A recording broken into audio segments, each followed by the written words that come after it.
영숙 씨, 이번 일은 돈이 좀 세요. 보통 일당의 4배예요. 4배요? 환자가 많이 힘든가 보네요. 자정이 지난 병실. 간병인 문영숙은 기저귀를 갈다 손을 멈췄습니다. 허벅지 안쪽 남들이 절대 볼 수 없는 살갗 위에 손톱으로 꾹꾹 눌러 새긴 3글자. 글씨의 방향이 더 무서웠습니다. 누군가 써준 게 아니었어요. 누운 채로 자신의 눈으로 내려다보며 새긴 방향이었습니다. 식물인간이라던 여자가 살아있는 것이었어요. 영숙이 떨면서 이름을 불렀습니다. 도대체 이게 뭐야? 서지한 씨, 제 말 들려요? 긴 침묵 끝에 손가락 하나가 시트를 긁었습니다. 사각. 그 작은 소리 하나가 23년 경력 간병인의 가슴을 천둥처럼 두드렸습니다. 흰 장미가 꽂힌 이 아름다운 병실이 사실은 한 여자를 가두고 있는 감방이었던 것입니다. 고생 많으십니다. 임 무거운 분이라고 들었습니다. 네, 알겠습니다. 안녕하세요, 여러분. 노은빛 물든 사연입니다. 오늘 들려드린 이야기는 조용한 병실에서 시작됩니다. 3년째 의식이 없다고 알려진 한 여자, 그리고 그 곁을 지키게 된 간병인. 모두가 잠든 깊은 밤, 간병인이 환자의 몸에서 살려줘 라는 3글자를 발견하게 되는데요. 분명 아무것도 느끼지 못한다던 식물인간이 된 사람이라던데 그 여자는 정말 깨어 있었던 것일까요?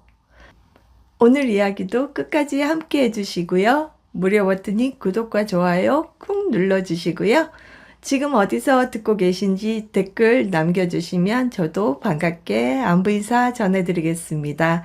그럼 오늘의 사연 시작하겠습니다. 이 환자분 정말 아무것도 못 느끼는 거 맞아요? 문영숙은 기저귀 테이프를 뜯다 말고 손을 멈췄습니다. 대성종합병원 별관 12층 1203호. 일반 병실과는 공기부터 달랐습니다. 문이 열리는 순간부터 은은한 향이 났고 침대 옆에는 값비싼 공기청정기가 조용히 돌아가고 있었죠. 창가에는 매일 새꽃이 꽂혀 있었고 침구는 호텔 이불처럼 반듯했습니다. 하지만 이상하게도 그 방에는 사람 사는 온기가 없었습니다. 꽃향기는 살아있는 이를 위로하는 향이 아니라 무언가를 덮어 감추려는 냄새처럼 코끝에 오래 남았습니다. 침대 위에 누운 사람은 서지안이었습니다. 서지안은 대성종합병원 기획이사 강태준의 아내이자 3년 전 교통사고 이후 의식이 돌아오지 않았다고 알려진 여자였습니다. 병원 사람들은 서지안을 불쌍한 재벌가 며느리라고 불렀고 강태준은 아내를 3년째 지극정성으로 돌보는 남편으로 알려져 있었습니다. 윤명의 이사장 역시 며느리를 위해 병원 최고층 병실을 내어준 천사 시어머니로 포장되어 있었죠. 문영숙은 그런 이야기를 모두 믿지는 않았습니다. 18년 동안 간병 일을 하다 보면 말보다 공기를 먼저 믿게 됩니다. 병실 안에 들어서면 알 수 있었습니다.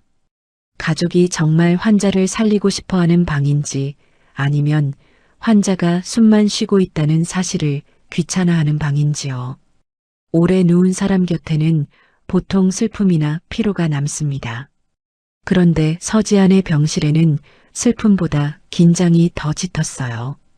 누군가 언제든 문을 열고 들어와 확인할 것 같은 차갑고 예민한 공기가 구석마다 고여 있었죠. 처음 문영숙에게 이 일을 소개한 사람은 간병인 사무실 실장이었습니다. 영숙 씨, 이번 일은 돈이 좀 세요. 보통 일당의 4배예요. 4배요? 환자가 많이 힘든가 보네요. 몸은 못 움직인대요. 식물인간 상태라더군요. 대신 보호자 쪽에서 조건이 까다로워요. 본 거 들은 거 밖에 말하지 말 것. 병실에서 사진 찍지 말 것. 환자 몸에 대해 묻지 말 것. 문영숙은 그 말을 들었을 때부터 마음 한구석이 서늘했습니다. 간병인은 환자 몸을 돌보는 사람입니다.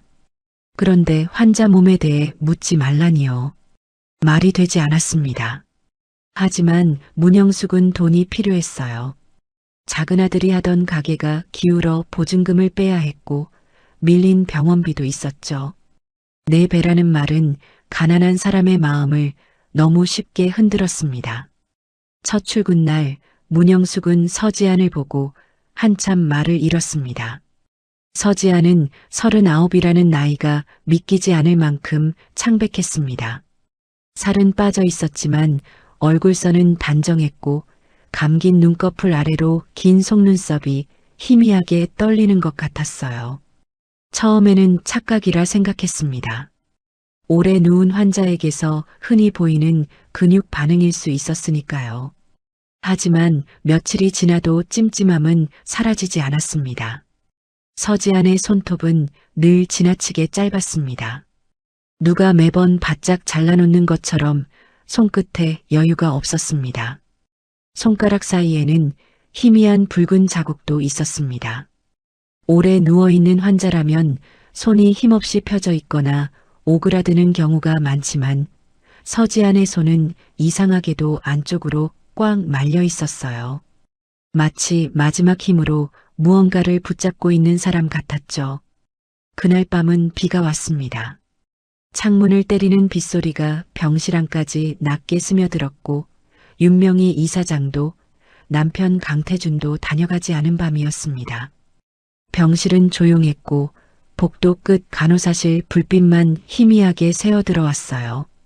문영숙은 늘 하던 대로 서지안의 체위를 바꾸고 마른 입술에 물을 묻힌 거즈를 대주었습니다. 그리고 기저귀를 갈기 위해 이불을 조심스럽게 걷었어요. 오래 누운 환자의 피부는 종이장처럼 약합니다. 조금만 거칠게 닦아도 붉게 쓸리고 자세가 잘못되면 욕창이 생기죠. 문영숙은 손에 힘을 빼고 천천히 움직였습니다. 그런데 환자복을 정리하던 순간 서지안의 허벅지 안쪽에 이상한 자국이 보였어요. 처음에는 쓸린 상처라고 생각했습니다. 기저귀가 닿는 부분은 쉽게 짓무르고 피부가 붉어지기 마련입니다. 문영숙은 물티슈를 접어 조심스럽게 닦으려 했어요. 그런데 손이 가까워질수록 자국이 단순한 발진이 아니라 붉은 선들이 일정한 방향으로 이어져 있었습니다. 세로로 눌리고 가로로 꺾이고 다시 빗둘게 내려간 흔적. 문영숙은 숨을 멈추고 허리를 더 숙였습니다. 그건 글씨였습니다. 손톱으로 살을 꾹꾹 눌러 새긴 글씨. 살려줘. 문영숙은 그대로 굳었습니다. 빗소리가 멀어지고 심전도 소리마저 희미해졌어요. 세 글자는 반듯하지 않았지만 한 글자 한 글자 힘겹게 긁어낸 듯 삐뚤고 떨려 있었습니다. 피가 맺혔다 마른 자국도 보였죠. 누가 장난으로 쓴 글씨가 아니었습니다. 살갗을 종이 삼아 손톱을 펜 삼아 죽으림을 다해 남긴 말이었습니다. 더 무서운 것은 방향이었습니다. 남이 쓴 글씨라면 문영숙이 바라보는 방향에서 읽기 쉬웠을 겁니다. 그런데 그 글씨는 서지안이 자기 몸을 내려다보며 읽을 수 있는 방향으로 쓰여 있었습니다. 말하자면 서지안이 직접 쓴 글씨라는 거죠. 식물인간이라던 사람이 손가락 하나 움직이지 못한다던 사람이 아무도 보지 않는 틈에 자기 허벅지 안쪽에 구조 요청을 새긴 것이었습니다. 문영숙은 손에 들고 있던 물티슈를 떨어뜨릴 뻔했습니다. 입술이 바짝 말랐습니다. 머릿속에서는 수많은 생각이 한꺼번에 몰려왔어요. 이 글씨를 누가 보면 어떻게 될까? 보호자에게 말해야 하나? 간호사실에 알려야 하나?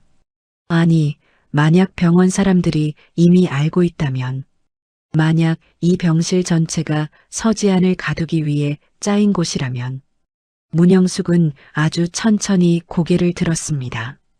침대 위 서지아는 여전히 눈을 감고 있었습니다. 하지만 얼굴이 달라 보였습니다. 조금 전까지는 고요한 환자 얼굴이었는데 이제는 숨을 죽이고 버티는 사람의 얼굴처럼 보였습니다. 문영숙은 떨리는 목소리로 속삭였습니다. 서지안 씨 제 말 들려요? 대답은 없었습니다. 비는 계속 창문을 두드렸고 병실 안 공기는 더 차가워졌습니다. 문영숙은 다시 한번 낮게 불렀습니다. 들리면 아주 조금만 표시해봐요. 아무한테도 말 안 할게요. 저만 알게요. 그 순간이었습니다. 죽은 듯 감겨있던 서지안의 눈꺼풀이 아주 미세하게 떨렸습니다. 먼지 하나가 내려앉은 것처럼 작고 희미한 움직임이었지만 문영숙은 분명히 보았습니다. 이어서 이불 아래에 있던 손가락 하나가 천천히, 정말 천천히 침대 시트를 긁었습니다. 사각. 그 소리는 너무 작았습니다. 복도에 있는 사람은 절대 들을 수 없는 소리였습니다. 하지만 문영숙에게는 천둥처럼 크게 들렸습니다. 서지아는 듣고 있었습니다. 보고 있었습니다. 알고 있었습니다. 3년 동안 이 병실에서 벌어진 모든 일을 몸 안에 갇힌 채 견디고 있었던 겁니다. 문영숙은 본능적으로 병실 문 쪽을 돌아보았습니다. 문은 닫혀 있었습니다. 하지만 문 너머에서 누군가 엿듣고 있을 것만 같았습니다. 문영숙은 재빨리 이불을 덮어 서지안의 허벅지를 가렸습니다. 그리고 떨어진 물티슈를 주워 쓰레기통에 넣었습니다. 손끝이 떨려 제대로 접히지도 않았죠. 그때 병실 밖 복도에서 구두 소리가 들렸습니다. 또각, 또각. 밤늦은 시간에 어울리지 않는 또렷한 소리였습니다. 문영숙은 숨을 죽였습니다. 구두 소리는 1203호 앞에서 멈췄습니다. 잠시 정적이 흐른 뒤 문손잡이가 아주 천천히 내려갔습니다. 문이 열리고 강태준이 들어왔습니다. 강태준은 비에 젖은 검은 코트를 입고 있었습니다. 얼굴에는 피곤한 미소가 걸려 있었지만 눈빛은 병실 구석구석을 훑고 있었습니다.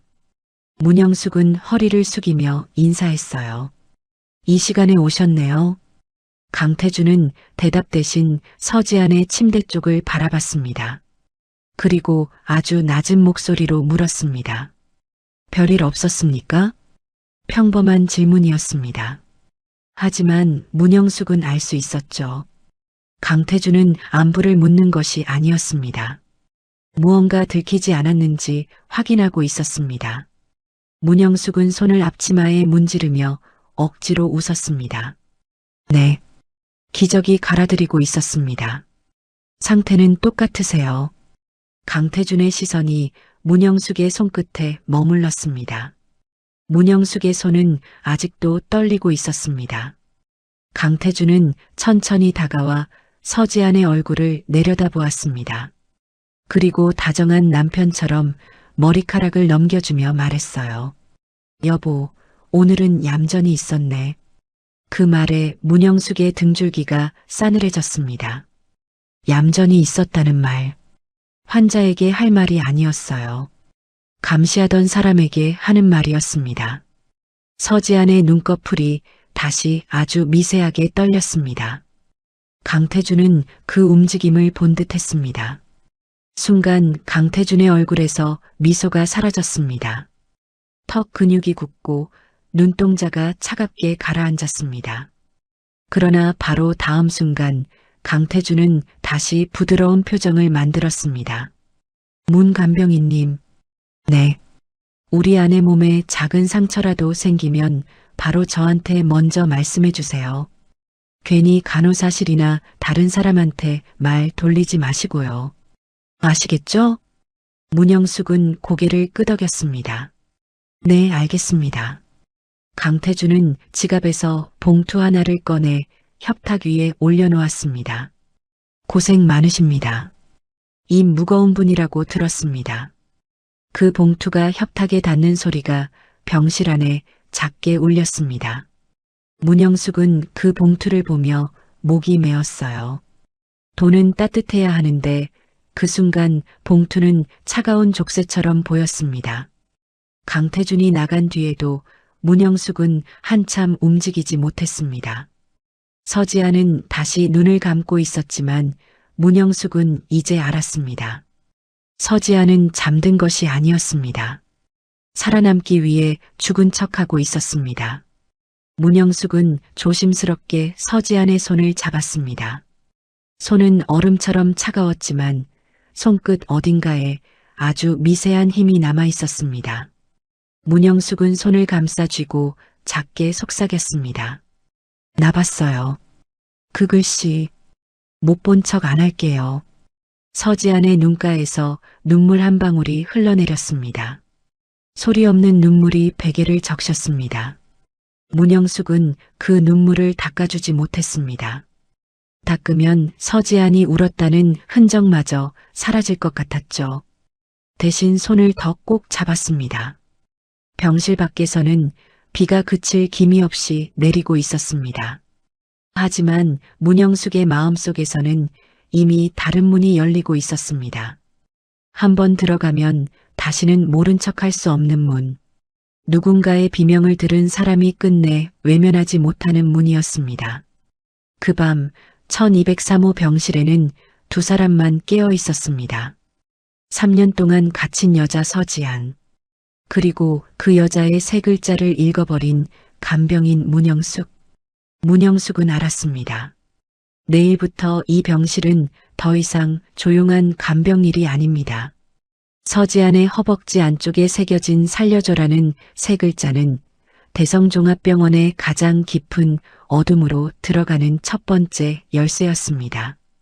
비가 그친 새벽, 문영숙은 1203호 병실 의자에 앉은 채 밤을 지새웠습니다. 이제 서지아는 문영숙에게 단순한 환자로 보이지 않았어요. 깊은 우물 속에서 벽을 긁으며 버티는 사람, 아무도 듣지 못한 비명을 살갗에 새긴 사람이었습니다. 협탁 위에는 강태준이 두고 간 봉투가 그대로 놓여 있었죠. 5만 원권이 두툼하게 들어 있었지만 그 돈은 고마움이라기보다 입막음처럼 느껴졌습니다. 보지 말 것, 묻지 말 것, 오래 일하고 싶으면 조용히 있을 것. 그 봉투는 말없이 그렇게 경고하는 듯 했어요. 아침 6시가 가까워지자 병동이 천천히 깨어나기 시작했습니다. 문영숙은 서지안의 체온을 확인하고 마른 입술에 물을 적신 거즈를 조심스럽게 대주었어요. 손가락을 부드럽게 펴주려는데 서지안의 손톱이 다시 눈에 들어왔습니다. 누가 일부러 바짝 깎아놓은 손톱이었죠. 허벅지 안쪽에 더는 글씨를 남기지 못하게 막으려 한 흔적처럼 보였습니다. 문영숙은 그 손끝을 조심스럽게 감싸쥐었어요. 차가웠지만 아주 깊은 곳 어딘가에 미세한 힘이 남아있는 것 같았습니다. 오전 9시가 되자 박세림 수간호사가 병실로 들어왔습니다. 박세림은 머리카락 한 올 흐트러지지 않은 얼굴로 차트를 넘겼어요. 목소리는 부드러웠지만 말끝에는 사람을 눌러앉히는 힘이 있었습니다. 어젯밤 특이 사항 없었죠? 네. 특별한 일은 없었습니다. 기저귀 교체는 하셨고요? 했습니다. 박세림의 시선이 문영숙의 얼굴에 오래 머물렀습니다. 문영숙은 숨을 고르며 눈을 낮췄어요. 겁먹은 얼굴은 제일 먼저 들킨다는 걸 문영숙은 18년 간병일을 하며 배웠습니다. 박세림은 작은 약병 하나를 꺼냈습니다. 흰색 라벨에는 낯선 약 이름이 적혀 있었고 박세림은 그 병을 다른 물건보다 훨씬 조심스럽게 다뤘어요. 문영숙은 아무렇지 않은 척 물었습니다. 오늘은 무슨 약인가요? 박세림의 손이 아주 잠깐 멈췄습니다. 근육 긴장 완화하고 수면 유지하는 약이에요. 의식이 없으신데 수면 유지 약도 쓰나요? 박세림은 천천히 고개를 들었습니다. 문간병인님, 여기 오래 일하시려면 질문을 줄이시는 게 좋아요. 대성은 규칙이 분명한 병원입니다. 그 말은 분명한 경고였어요. 잠든 사람을 더 잠들게 만드는 병원. 살아나는 반응을 치료하지 않고 눌러야 하는 병실. 문영숙은 손끝이 차갑게 식는 것을 느꼈습니다. 점심 무렵 병실 문이 다시 열렸습니다. 강태준이 회색 정장을 입고 들어왔고 뒤에는 병원 홍보팀 직원 둘과 카메라를 든 사람이 따라 들어왔어요. 재단 소식지 촬영이 있습니다. 아내 돌보는 모습 몇 장만 찍을 겁니다. 촬영이 시작되자 강태준은 전혀 다른 사람이 되었습니다. 침대 옆에 앉아 서지안의 손을 두 손으로 감싸고 오래도록 눈을 떼지 못하는 남편처럼 고개를 숙였죠. 지안아, 오늘 햇살이 좋아. 당신이 좋아하던 날씨야. 카메라 셔터가 눌릴 때마다 강태준의 얼굴에는 절제된 슬픔이 떠올랐습니다. 홍보팀 직원이 작게 감탄했어요. 이사님, 정말 대단하세요. 3년을 이렇게 한결같이 지키시다니요. 강태준은 씁쓸한 듯 웃었습니다. 가족인데 당연한 일입니다. 문영숙은 그 말을 듣는 순간 속이 뒤틀렸습니다. 가족이라는 말이 저렇게도 얇고 차가울 수 있구나 싶었죠. 카메라 앞에서 강태준의 손은 따뜻해 보였지만 소나기 안에 갇힌 서지안의 손가락은 아주 미세하게 떨리고 있었습니다. 촬영이 끝나고 사람들이 나가자 병실 분위기는 순식간에 바뀌었습니다. 강태준은 잡고 있던 손을 떨어뜨리듯 놓았어요. 서지안의 손이 침대 옆으로 힘없이 떨어지자 문영숙은 저도 모르게 한 걸음 다가갔습니다. 강태준은 손수건을 꺼내 손가락을 닦았습니다. 방금 전까지 사랑하는 아내의 손을 잡았던 사람이라고는 믿기 어려운 태도였죠. 문간병인님. 네. 간병하시다 보면 몸 여기저기 보게 되실 겁니다. 작은 자국 하나라도 괜히 다른데 말하지 마시고 저한테 먼저 말씀해 주세요. 문영숙의 심장이 쿵 내려앉았습니다. 강태준은 아무것도 모르는 척했지만 그 말은 정확히 허벅지 안쪽 글씨를 향하고 있었어요. 네. 조심하겠습니다. 강태준은 침대 가까이 몸을 숙였습니다. 그리고 서지안의 귀에 아주 낮게 속삭였죠. 당신도 이제 그만 고집 부려. 봄이 생각해야지. 봄이. 그 이름이 병실 공기를 갈랐습니다. 서지안의 다친 눈가가 순식간에 젖어들었어요. 문영숙은 가슴이 철렁 내려앉았습니다. 봄이가 누구이기에 이름 하나만으로 서지안이 저토록 무너지는 것일까요? 강태준은 아무 일 없다는 듯 몸을 일으켰습니다. 저녁에 어머니 오실 겁니다. 환자 상태가 예민하니 괜한 소란 만들지 마세요. 강태준이 나간 뒤 문영숙은 커튼을 치고 서지안 곁에 앉았습니다. 복도 발소리가 완전히 멀어진 것을 확인한 뒤 서지안의 손바닥 위에 자신의 손을 조심스럽게 올렸어요. 서지안 씨, 봄이라는 사람 아이예요? 긴 침묵이 흘렀습니다. 약 기운이 퍼지는지 서지안의 얼굴빛은 점점 창백해지고 있었죠. 문영숙은 조급한 마음을 누르며 기다렸습니다. 한참 뒤 손끝이 아주 약하게 내려왔어요. 톡! 딸이에요? 서지안의 이마에 땀이 맺혔습니다. 손가락 하나 움직이는 일이 산을 드는 일처럼 보였어요. 그래도 서지안은 포기하지 않았습니다. 톡! 딸이었습니다. 봄이는 서지안의 딸이었던 거죠. 강태준은 아이의 이름으로 서지안을 누르고 있었습니다. 봄이 지금 안전하지 않아요? 이번에는 대답이 없었습니다. 대신 서지안의 눈물이 베개 옆으로 흘러내렸어요. 문영숙은 더 묻지 못했습니다. 그 눈물이 대답보다 더 분명했으니까요. 그때 병실 밖에서 낮은 목소리가 들려왔습니다.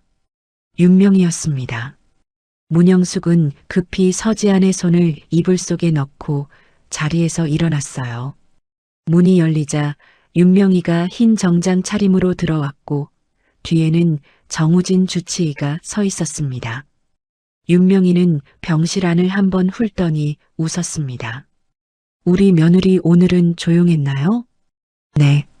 별일 없었습니다. 윤명이는 침대 곁으로 다가가 서지안의 얼굴을 내려다봤습니다. 지안아, 태준이가 많이 힘들다. 그러니 너도 이제 적당히 해라. 정우진은 차트를 확인하더니 낮게 말했습니다. 반응이 조금 올라온 것 같습니다. 손가락 자극 반응도 전보다 예민합니다. 윤명이의 인매가 굳었습니다. 올라오면 눌러야죠. 아직 때가 아닙니다. 문영숙은 온몸이 그대로 굳어버렸습니다. 환자의 반응이 돌아오면 기뻐해야 할 사람들이었습니다. 그런데 윤명이와 정우진은 살아나는 신우를 병처럼 취급하고 있었어요. 윤명이는 문영숙을 돌아봤습니다. 문 간병인님, 이 병실에서는 본 것보다 못 본 게 많아야 오래 갑니다. 아시겠죠? 네. 명심하겠습니다. 하지만 문영숙의 마음속에서는 전혀 다른 대답이 울리고 있었습니다. 못 본 척할 수 없다고요. 이미 봐버렸다고요. 허벅지 안쪽에 새겨진 세 글자와 봄이라는 이름에 무너진 눈물을요. 그날 밤 문영숙은 퇴근하지 않았습니다. 의자에 앉아 서지안의 숨소리를 들었어요. 이 병실에는 세 개의 비밀이 있었습니다. 허벅지에 글씨, 봄이라는 아이, 그리고 살아나는 반응을 일부러 누르는 약이었죠. 문영숙은 오래전 세상을 떠난 남편 생각이 났습니다. 병실에서 마지막 숨을 몰아쉬던 남편도 말보다 눈으로 먼저 부탁했었어요. 아이들 부탁한다는 말, 혼자 남아 미안하다는 말, 입 밖으로 다 꺼내지 못한 마음이 눈가에 고여 있었습니다. 그때 문영숙은 아무것도 해주지 못했다는 죄책감을 오래 안고 살았죠. 그래서 서지안의 눈물을 보자 가슴 한복판이 저릿했습니다. 이번에는 놓치지 말아야 한다고, 누군가의 마지막 신호를 또 지나쳐서는 안 된다고 마음속 깊은 곳에서 오래된 목소리가 올라왔습니다. 문영숙은 서지안의 손등에 이불을 덮어주며 조용히 숨을 골랐습니다. 이제 물러설 자리는 없었습니다. 돈 때문에 들어온 병실이었지만 나갈 때는 진실을 들고 나가야 했어요. 그리고 그 진실은 아주 작은 손끝에서 시작되고 있었습니다. 병실의 시계 초침도 그 마음을 아는 듯 또렷하게 울리고 있었죠. 첫 번째 열쇠는 살려줘였고 두 번째 열쇠는 봄이라는 이름이었습니다. 문영숙은 새벽이 가까워질수록 정신이 더 또렷해졌습니다. 1203호 병실의 불빛은 낮보다 희미했고 복도에서는 야간 간호사들의 낮은 발소리만 드문드문 지나갔어요. 서지안의 손은 이불 속에서 차갑게 식어 있었지만 문영숙이 손등을 감싸쥐자 손끝에 아주 작은 힘이 돌아왔습니다. 그 미세한 힘은 말보다 조심스러웠고 눈물보다 뜨거운 신호처럼 느껴졌죠. 문영숙은 세면대 물을 아주 약하게 틀어두었습니다. 물줄기가 가늘게 떨어지는 소리가 병실 안의 작은 움직임을 덮어주길 바랐던 겁니다. 그리고 서지안의 귓가에 낮게 속삭였어요. 서지안 씨, 제가 묻는 말에 다 대답하려고 애쓰지 마세요. 들리면 한 번만 알려주세요. 서지안의 검지가 문영숙의 손바닥을 아주 약하게 눌렀습니다. 톡! 그 한 번의 대답만으로도 충분했습니다. 문영숙은 이제 서지안에게 무리하게 많은 것을 묻지 않기로 했어요. 손가락 하나로 3년의 지옥을 설명할 수는 없는 일이었으니까요. 대신 문영숙은 서지안의 눈물, 병실의 약병 강태준의 말, 윤명희의 태도를 하나씩 맞춰보며 진실 쪽으로 걸어가야 했습니다. 봄이 생각해야지. 강태준이 낮게 속삭였던 그 말이 아직도 문영숙의 귓속에 남아 있었습니다. 그 이름이 나오자 서지안의 눈가가 젖었죠. 문영숙은 조심스럽게 다시 물었습니다. 보미는 서지안 씨 딸이죠? 서지안의 손끝이 떨렸습니다. 대답은 늦게 왔지만 분명했어요. 톡! 그 순간 서지안의 다친 눈꺼풀 아래로 눈물이 고였습니다. 눈물 한 방울이 천천히 흘러내렸고 문영숙은 그 눈물이 단순한 슬픔이 아니라 오래 갇힌 기억의 문을 여는 물방울처럼 느껴졌습니다. 병실의 현재가 조금씩 흐려지고 서지안이 견뎌온 과거가 어둠 속에서 되살아나는 듯 했어요. 3년 전 서지안은 대성종합병원 원무과 팀장이었습니다.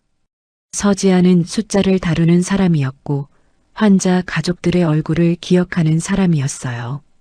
병원비를 계산하러 온 보호자들이 손에 쥔 서류를 몇 번이나 접었다 펴는지 수납 창구 앞에서 한숨을 어떻게 삼키는지까지 보았습니다. 그래서 서지안은 기록을 가볍게 여기지 않았죠. 진료 기록 한 줄, 입원 일수 하루, 보험 청구 코드 하나가 누군가에게는 한 달치 생활비이고 누군가에게는 마지막 희망이라는 걸 알고 있었으니까요. 처음 이상한 점을 발견한 건 늦가을이었습니다.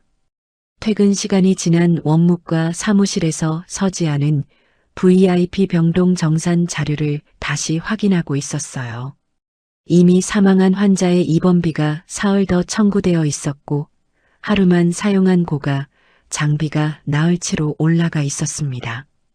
의료사고 의심 보고서는 기저질환 악화로 바뀌어 있었고 보호자 동의서에는 서명 시간이 실제 사망 시간보다 뒤에 찍혀 있었죠. 처음엔 실수라고 믿고 싶었습니다. 대형 병원에서는 기록이 엉킬 수 있고 담당자들이 바빠서 날짜를 잘못 넣을 수도 있으니까요. 하지만 같은 이름들이 반복되었습니다. 정우진 주치의, 박세림 수간호사, 윤명희 이사장의 결재, 그리고 강태준의 최종 승인. 내 이름이 서로 다른 문서 안에서 계속 만나고 있었어요.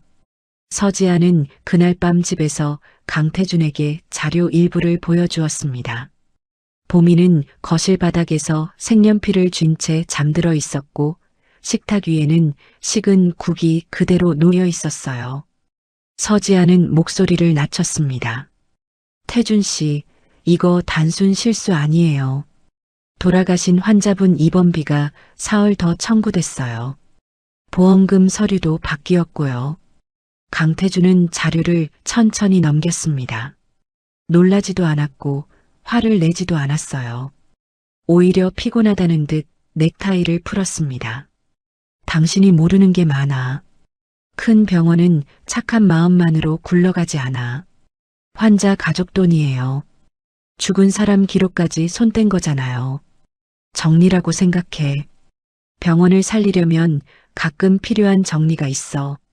서지안은 그때 강태준을 처음으로 낯설게 보았습니다. 같이 밥을 먹고 아이를 재우고 미래를 이야기하던 남편이 아니라 숫자 뒤에 사람을 지워버릴 수 있는 사람이 그 자리에 앉아 있었죠. 그날 이후 서지안은 혼자 자료를 모았습니다. 출력하면 들킬까봐 휴대폰으로 화면을 찍었고 녹음 파일은 이름을 바꿔 숨겼어요. 누구를 믿어야 할지 몰랐지만 가만히 있으면 더 많은 사람이 다칠 것 같았습니다. 그러던 중 윤명희가 친정 땅 이야기를 꺼냈습니다. 서지안의 아버지가 남긴 외곽 땅은 새 병원 증축 부지와 맞물리며 값이 크게 뛰고 있었어요. 윤명희는 차를 마시듯 부드러운 얼굴로 말했습니다. 지안아, 내 아버지도 병원에 쓰인다면 좋아하실 거다. 봄이 이름으로도 남겨줄 테니 걱정하지 마라. 하지만 서지안은 계약서 초안을 보고 알았습니다. 봄이 이름으로 남는 것은 없었어요. 땅은 대성의료재단으로 넘어가고 강태준은 그 공로로 후계 구도에서 확실한 자리를 얻게 되어 있었습니다. 서지안이 서명을 거부하자 강태준의 태도는 더 차가워졌죠. 당신 혼자 버틴다고 달라지는 거 없어. 봄이까지 힘들게 만들지 마. 그 말이 마지막 선을 넘겼습니다. 서지아는 이혼을 준비했어요. 병원 내부 자료를 외부에 넘기고 봄이를 데리고 친정 쪽으로 피하려 했습니다. 비가 많이 오던 밤 서지아는 작은 가방에 봄이 옷과 인형을 챙겼어요. 봄이는 잠결에 엄마 손을 꼭 잡았습니다. 엄마, 우리 어디가? 잠깐 멀리 가는 거야. 봄이는 엄마만 믿으면 돼. 서지아는 차에 올랐습니다. 와이퍼가 미친 듯이 빗물을 밀어냈고 도로는 검은 강처럼 번들거렸어요. 그런데 내리막길에 들어섰을 때 브레이크가 말을 듣지 않았습니다. 발끝에 온 힘을 줘도 차는 멈추지 않았죠. 서지아는 핸들을 붙잡고 봄이 이름을 부르려 했지만 목소리는 빗소리에 찢겼습니다. 차가 가드레일을 들이받는 순간 휴대폰 화면에 강태준의 이름이 떠올랐습니다. 마치 기다리고 있었다는 듯이요. 서지안이 다시 의식을 느낀 곳은 병원 침대였습니다. 몸은 돌처럼 무거웠고 눈꺼풀조차 들 수 없었어요. 그러나 귀는 열려 있었습니다.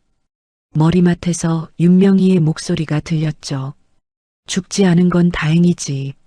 죽으면 재산 정리가 더 복잡해져. 정우진이 낮게 말했습니다. 의식 반응이 돌아올 가능성이 있습니다. 강태준의 목소리가 이어졌습니다. 그러면 돌아오지 못하게 하세요. 말만 못하게 하면 됩니다. 서류상으로는 계속 의식불명인 거죠. 서지아는 비명을 지르고 싶었습니다. 봄이를 찾고 싶었어요. 하지만 혀도 손도 눈도 말을 듣지 않았습니다. 그날부터 서지아는 환자가 아니라 살아있는 증거가 되었습니다. 죽으면 곤란하고 깨어나면 더 곤란한 여자. 그래서 대성종합병원은 서지안을 살려둔 채 잠재웠던 겁니다. 문영숙은 서지안의 눈물을 보며 그 기억의 무게를 온몸으로 느꼈습니다. 서지안이 모든 것을 말해준 것은 아니었어요.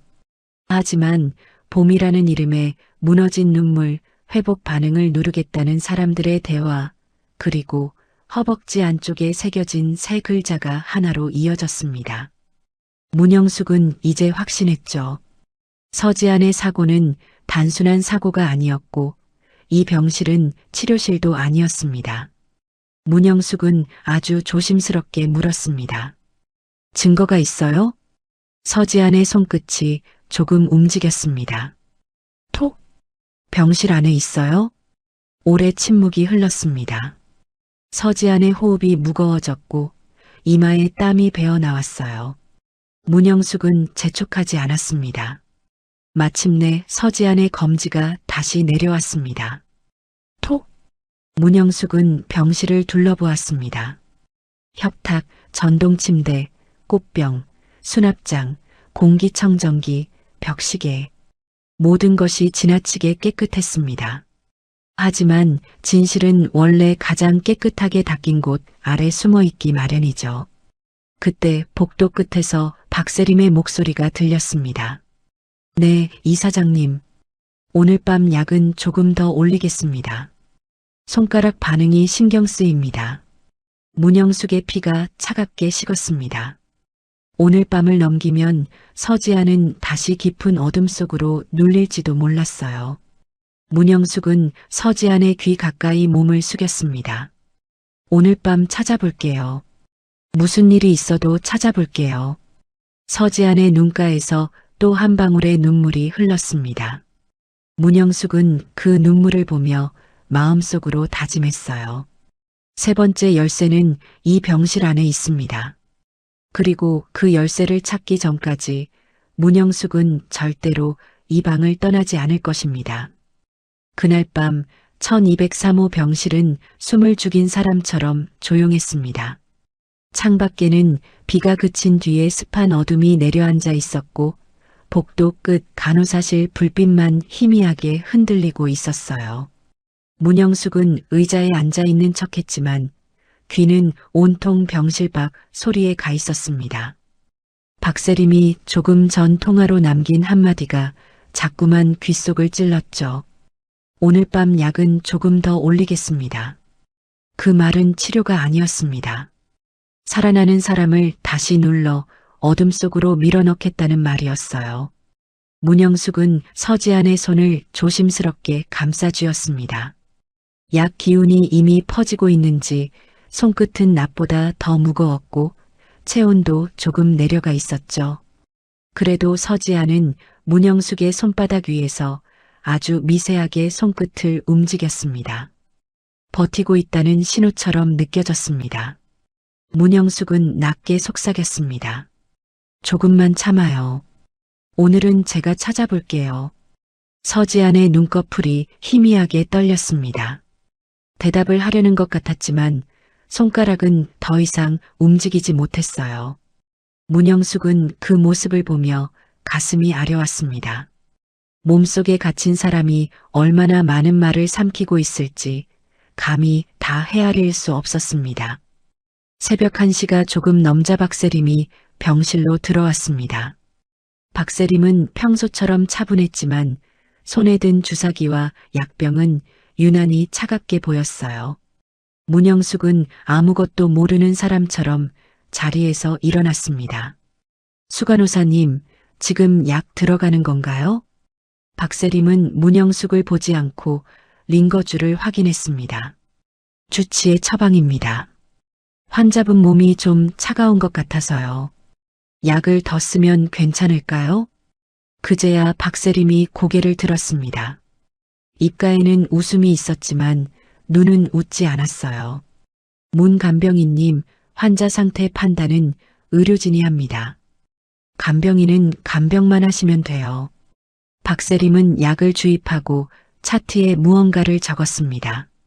그러고는 서지안의 눈꺼풀을 살짝 들어 반응을 확인했어요. 서지안의 눈동자가 아주 미세하게 흔들리자 박세림의 얼굴이 굳었습니다. 아직도 예민하네. 혼잣말처럼 낮은 소리였지만 문영숙은 분명히 들었습니다. 박세림이 병실을 나간 뒤 문영숙은 한동안 움직이지 않았어요. 혹시 문 밖에서 지켜볼까봐 일부러 물컵을 정리하고 이불을 만지는 척 시간을 끌었습니다. 발소리가 멀어지고 복도에 다시 정적이 내려앉은 뒤에야 문영숙은 병실 문을 조용히 잠갔습니다. 문영숙은 세면대 물을 조금 틀었습니다. 그리고 전동 침대 아래로 몸을 숙였어요. 병실은 지나치게 깨끗했습니다. 협탁 서랍에는 거즈와 면봉, 보호자용 손수건 몇 장뿐이었고 수납장에는 새 환자복이 크기별로 정리되어 있었습니다. 공기청정기 뒤쪽도 비어 있었고 꽃병 아래에도 아무것도 없었죠. 마치 누군가 매일 이 방을 털어본 것처럼 빈틈이 없어 보였습니다. 하지만 문영숙은 포기하지 않았습니다. 오래 간병을 하다 보면 알게 됩니다. 환자가 정말 아끼는 물건은 보호자가 보기 쉬운 곳에 두지 않는 법이죠. 특히 누군가에게 감시당하는 환자라면 눈에 띄지 않는 가장 불편한 곳에 숨겨놓기 마련이었습니다. 문영숙은 침대 옆 기저귀 보관함을 열었습니다. 새 기저귀들이 줄 맞춰 들어 있었어요. 손을 넣어 바닥을 만져보던 문영숙은 손끝에 아주 작은 턱이 걸리는 것을 느꼈습니다. 보관함 안쪽 바닥판이 살짝 떠 있었습니다. 문영숙은 손톱으로 틈을 벌려 조심스럽게 들어 올렸습니다. 그 안에는 투명 비닐에 쌓인 작은 머리핀이 있었습니다. 분홍색 꽃 모양 머리핀이었어요. 아이가 쓰는 물건이었습니다. 문영숙은 순간 숨을 멈췄습니다. 비닐 안에는 머리핀과 함께 접힌 종이 조각 하나가 들어 있었죠. 아주 작은 글씨로 적힌 메모였습니다. 봄이 머리핀, 별장으로 데려갔다. 해외 아님, 태준 거짓말. 문영숙은 그 문장을 읽고 손이 떨렸습니다. 봄이는 해외에 있지 않았어요. 강태준이 말한 외국 친척집도 윤명이가 꾸민 유학 이야기도 모두 거짓이었습니다. 서지아는 알고 있었던 겁니다. 딸이 어디론가 끌려갔다는 것을요. 그래서 봄이라는 이름 하나에 눈물이 터졌던 것이었습니다. 문영숙은 비닐을 다시 접어 앞치마 안쪽에 넣었습니다. 그때 침대 위에서 낮은 신음 같은 숨소리가 새어나왔어요. 문영숙이 고개를 들자 서지안의 눈가가 젖어 있었습니다. 약에 눌려 손끝 하나 움직이지 못하면서도 서지안은 문영숙이 무엇을 찾았는지 아는 듯 했습니다. 문영숙은 침대 곁으로 다가갔습니다. 찾았어요. 봄이 머리핀. 서지안의 입술이 아주 조금 떨렸습니다. 소리는 나오지 않았지만 입모양은 분명했어요. 봄이. 문영숙은 눈물이 올라오는 것을 꾹 눌렀습니다. 어머니가 아이 이름을 부르려는데 목소리조차 빼앗긴다는 것이 이렇게 아픈 일인지 몰랐어요. 문영숙은 서지안의 손등을 감싸며 말했습니다. 살아있어요. 이 메모대로면 봄이는 살아있어요. 그러니 서지안 씨도 버텨야 합니다. 그 말을 들은 듯 서지안의 눈물이 관자놀이를 타고 흘렀습니다. 눈물은 말보다 길게 많은 것을 전하고 있었어요. 고맙다는 말, 무섭다는 말, 제발 아이를 찾아달라는 말이 한꺼번에 섞여 있는 듯 했습니다. 문영숙은 메모를 다시 떠올렸습니다. 별장, 그 한 단어가 마음에 걸렸어요. 대성의료재단에는 지방연수원이 있다는 말을 들은 적이 있었습니다. 임원들이 쉬러 간다는 곳, 외부에는 의료진 휴양시설로 알려진 곳이었죠. 만약 봄이가 그곳에 있다면 윤명이와 강태주는 아이를 보호한다는 명목으로 감금하고 있을지도 몰랐습니다. 아이를 쥐고 있어야 지안 쪽 재산도 정리된다는 말과도 이어졌습니다. 그때 병실 문 밖에서 낮은 발소리가 멈췄습니다. 문영숙은 재빨리 메모를 앞치마 안으로 더 깊이 밀어넣고 기저귀 보관함 바닥판을 원래대로 덮었어요. 문손잡이가 천천히 움직였습니다. 잠긴 문을 확인한 누군가가 잠시 멈췄습니다. 문간병인님, 강태준의 목소리였습니다. 문영숙은 심장이 목까지 올라왔지만 일부러 천천히 걸어가 문을 열었습니다. 강태준은 밤인데도 정장 차림이었고 얼굴에는 억지 미소가 걸려 있었어요. 문을 왜 잠그셨습니까? 문영숙은 젖은 수건을 들어 보였습니다. 환자분 몸 닦아드리고 있었습니다. 문 열려 있으면 복도에서 보일까 봐요. 강태준은 병실 안으로 들어와 천천히 둘러봤습니다. 시선은 침대, 협탁, 수납장, 기저귀 보관함을 차례로 스쳤어요. 문영숙은 숨조차 크게 쉬지 못했습니다. 강태준은 서지안 가까이 다가가 얼굴을 내려다봤습니다. 오늘은 더 조용하네. 약이 잘 듣나 봐.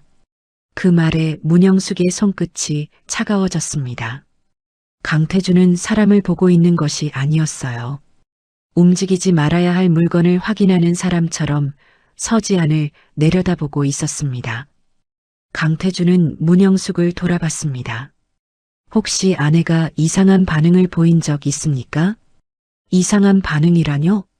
눈물을 흘린다거나 손가락을 움직인다거나. 간병인들은 그런 걸 과하게 해석하는 경우가 있더군요. 문영숙은 일부러 조금 웃었습니다. 오래 누운 환자분들은 가끔 그런 반응이 있습니다. 근육 경련일 때도 있고 눈물샘 자극일 때도 있죠. 의미를 두기엔 어렵습니다. 강태준은 대답하지 않았습니다. 대신 문영숙을 오래 바라봤어요. 그 눈빛은 사람 속을 갈라보려는 칼처럼 날카로웠습니다. 문영숙은 무릎이 떨렸지만 버텼습니다. 지금 흔들리면 서지안도 봄이도 위험해집니다. 잠시 뒤 강태준은 코트 주머니에서 명함 한 장을 꺼냈습니다. 뒷면에는 번호가 적혀 있었어요. 앞으로 무슨 일이 있으면 이 번호로 먼저 연락하세요. 병원 말고 저한테요. 알겠습니다. 그리고 문간병인님. 네. 돈이 더 필요하면 말하세요. 괜히 다른데 기대지 마시고. 그 말은 도움처럼 들렸지만 협박이었습니다. 문영숙은 고개를 숙였습니다. 강태준은 병실을 나가기 전 서지안의 귀 가까이 몸을 숙이고 낮게 속삭였습니다. 보미는 잘 있어. 그러니까 쓸데없는 짓 하지 마. 서지안의 다친 눈꺼풀이 파르르 떨렸습니다. 강태준은 그것을 보고 희미하게 웃었어요. 문영숙은 주먹을 꽉 쥐었습니다. 사람의 가장 약한 곳을 저렇게 아무렇지 않게 찌르는 사람에게 가족이라는 이름은 너무 아까웠습니다. 강태준이 나간 뒤에도 문영숙은 한동안 움직이지 못했습니다. 병실 안에는 강태준의 말이 독한 냄새처럼 남아 있었어요. 보미는 잘 있다. 그 말은 거꾸로 말하면 보미가 강태준의 소나기 안에 있다는 뜻이었습니다. 문영숙은 앞치마 속 메모를 꺼내 다시 보았습니다. 분홍색 머리핀과 짧은 문장. 보미 머리핀. 별장으로 데려갔다. 해외 아님. 태준 거짓말. 이제 문영숙에게 필요한 것은 확실한 위치였습니다. 별장이 어디인지, 누가 아이를 돌보고 있는지, 아이가 정말 무사한지 알아내야 했어요. 하지만 문영숙 혼자 병원을 벗어나 움직이면 금세 의심받을 것이 뻔했습니다. 게다가 서지안 곁을 비우는 순간 박세림이 약을 더 올릴 수도 있었습니다. 문영숙은 오래된 휴대폰을 꺼냈습니다. 연락처를 한참 뒤지다 멈춘 이름이 있었어요. 한재필. 몇 해 전 의료사고로 억울하게 남편을 잃은 보호자 편에 서서 병원과 싸웠던 기자였습니다. 문영숙은 그때 병실 간병인으로 일하며 한재필을 알게 되었죠. 한재필은 병원들이 제일 싫어하는 종류의 사람이었습니다. 조용히 묻힌 기록을 끝까지 파는 사람이었으니까요. 문영숙은 바로 전화를 걸지는 못했습니다. 아직 손에 쥔 것은 메모 한 장과 머리핀 뿐이었어요. 하지만 그 작은 물건 하나가 서지안과 보미를 잇는 끈이라는 것만은 분명했습니다. 서지안의 호흡이 조금 거칠어졌습니다. 문영숙은 다시 침대 곁으로 가 서지안의 손을 감쌌습니다. 보미 찾아야죠. 그러려면 서지안 씨가 더 버텨야 해요. 저도 겁나지만 이제 멈추면 안 될 것 같습니다. 서지안의 손끝은 움직이지 않았습니다. 약이 너무 깊게 눌러버린 탓이었죠. 하지만 눈물 한 방울이 다시 흘렀습니다. 그것만으로도 문영숙은 충분했습니다. 첫 번째 열쇠는 살려줘였고 두 번째 열쇠는 봄이라는 이름이었습니다. 그리고 세 번째 열쇠는 분홍색 머리핀과 별장이라는 단어였어요. 대성종합병원의 하얀 병실 안에서 어머니와 딸을 갈라놓은 사람들의 그림자가 조금씩 모습을 드러내고 있었습니다. 분홍색 머리핀을 찾은 뒤로 문영숙의 눈에는 병실 앞 모든 물건이 다르게 보였습니다. 꽃병도 협탁도 전동침대도 공기청정기도 이제는 단순한 병실 물건처럼 느껴지지 않았어요. 누군가 일부러 깨끗하게 닦아놓은 무대였고 그 무대 아래에는 서지안이 목숨처럼 숨겨둔 조각들이 있을지 몰랐습니다. 문영숙은 밤새 병실을 떠나지 않았습니다. 박세림이 다시 들어올까봐, 강태준이 불쑥 문을 열까봐 서지안의 숨소리 하나에도 귀를 세우고 있었죠. 새벽 5시가 되자 병동은 잠깐 깊은 물속처럼 고요해졌습니다. 간호사, 교대전, 보호자들도 잠든 시간. 문영숙은 이 시간이 오늘의 마지막 기회라는 것을 알았습니다. 서지안은 약 기운에 눌려 눈꺼풀조차 떨지 못했습니다. 문영숙은 서지안의 손을 조심스럽게 잡았어요. 서지안 씨, 어제 찾은 머리핀 말고 또 있어요? 병실 안에 증거가 더 있는 거죠? 한참 아무 반응이 없었습니다. 문영숙은 가슴이 조마조마했어요. 약이 너무 강했는지 아니면 서지안의 몸이 더는 버티지 못하는지 알 수 없었습니다. 그런데 바로 그때 서지안의 손끝이 아주 미세하게 안쪽으로 말렸습니다. 손바닥을 누르는 힘은 아니었지만 분명 어떤 방향을 가리키려는 움직임처럼 보였죠. 문영숙은 서지안의 시선이 닿을 만한 곳을 따라갔습니다. 협탁이 아니었습니다. 수납장도 아니었고 꽃병도 아니었어요. 서지안의 손끝은 아래를 향하고 있었습니다. 침대 아래, 더 정확히는 전동 침대 오른쪽 바퀴 쪽이었죠. 문영숙은 심장이 빠르게 뛰는 것을 느끼며 바닥에 무릎을 꿇었습니다. 병원 바닥은 차가웠고 소독약 냄새가 코끝을 찔렀어요. 손전등을 켜고 침대 아래를 비추자 먼지 한 톨 없이 깨끗했습니다. 박세림이 매일 확인하는 듯 했습니다.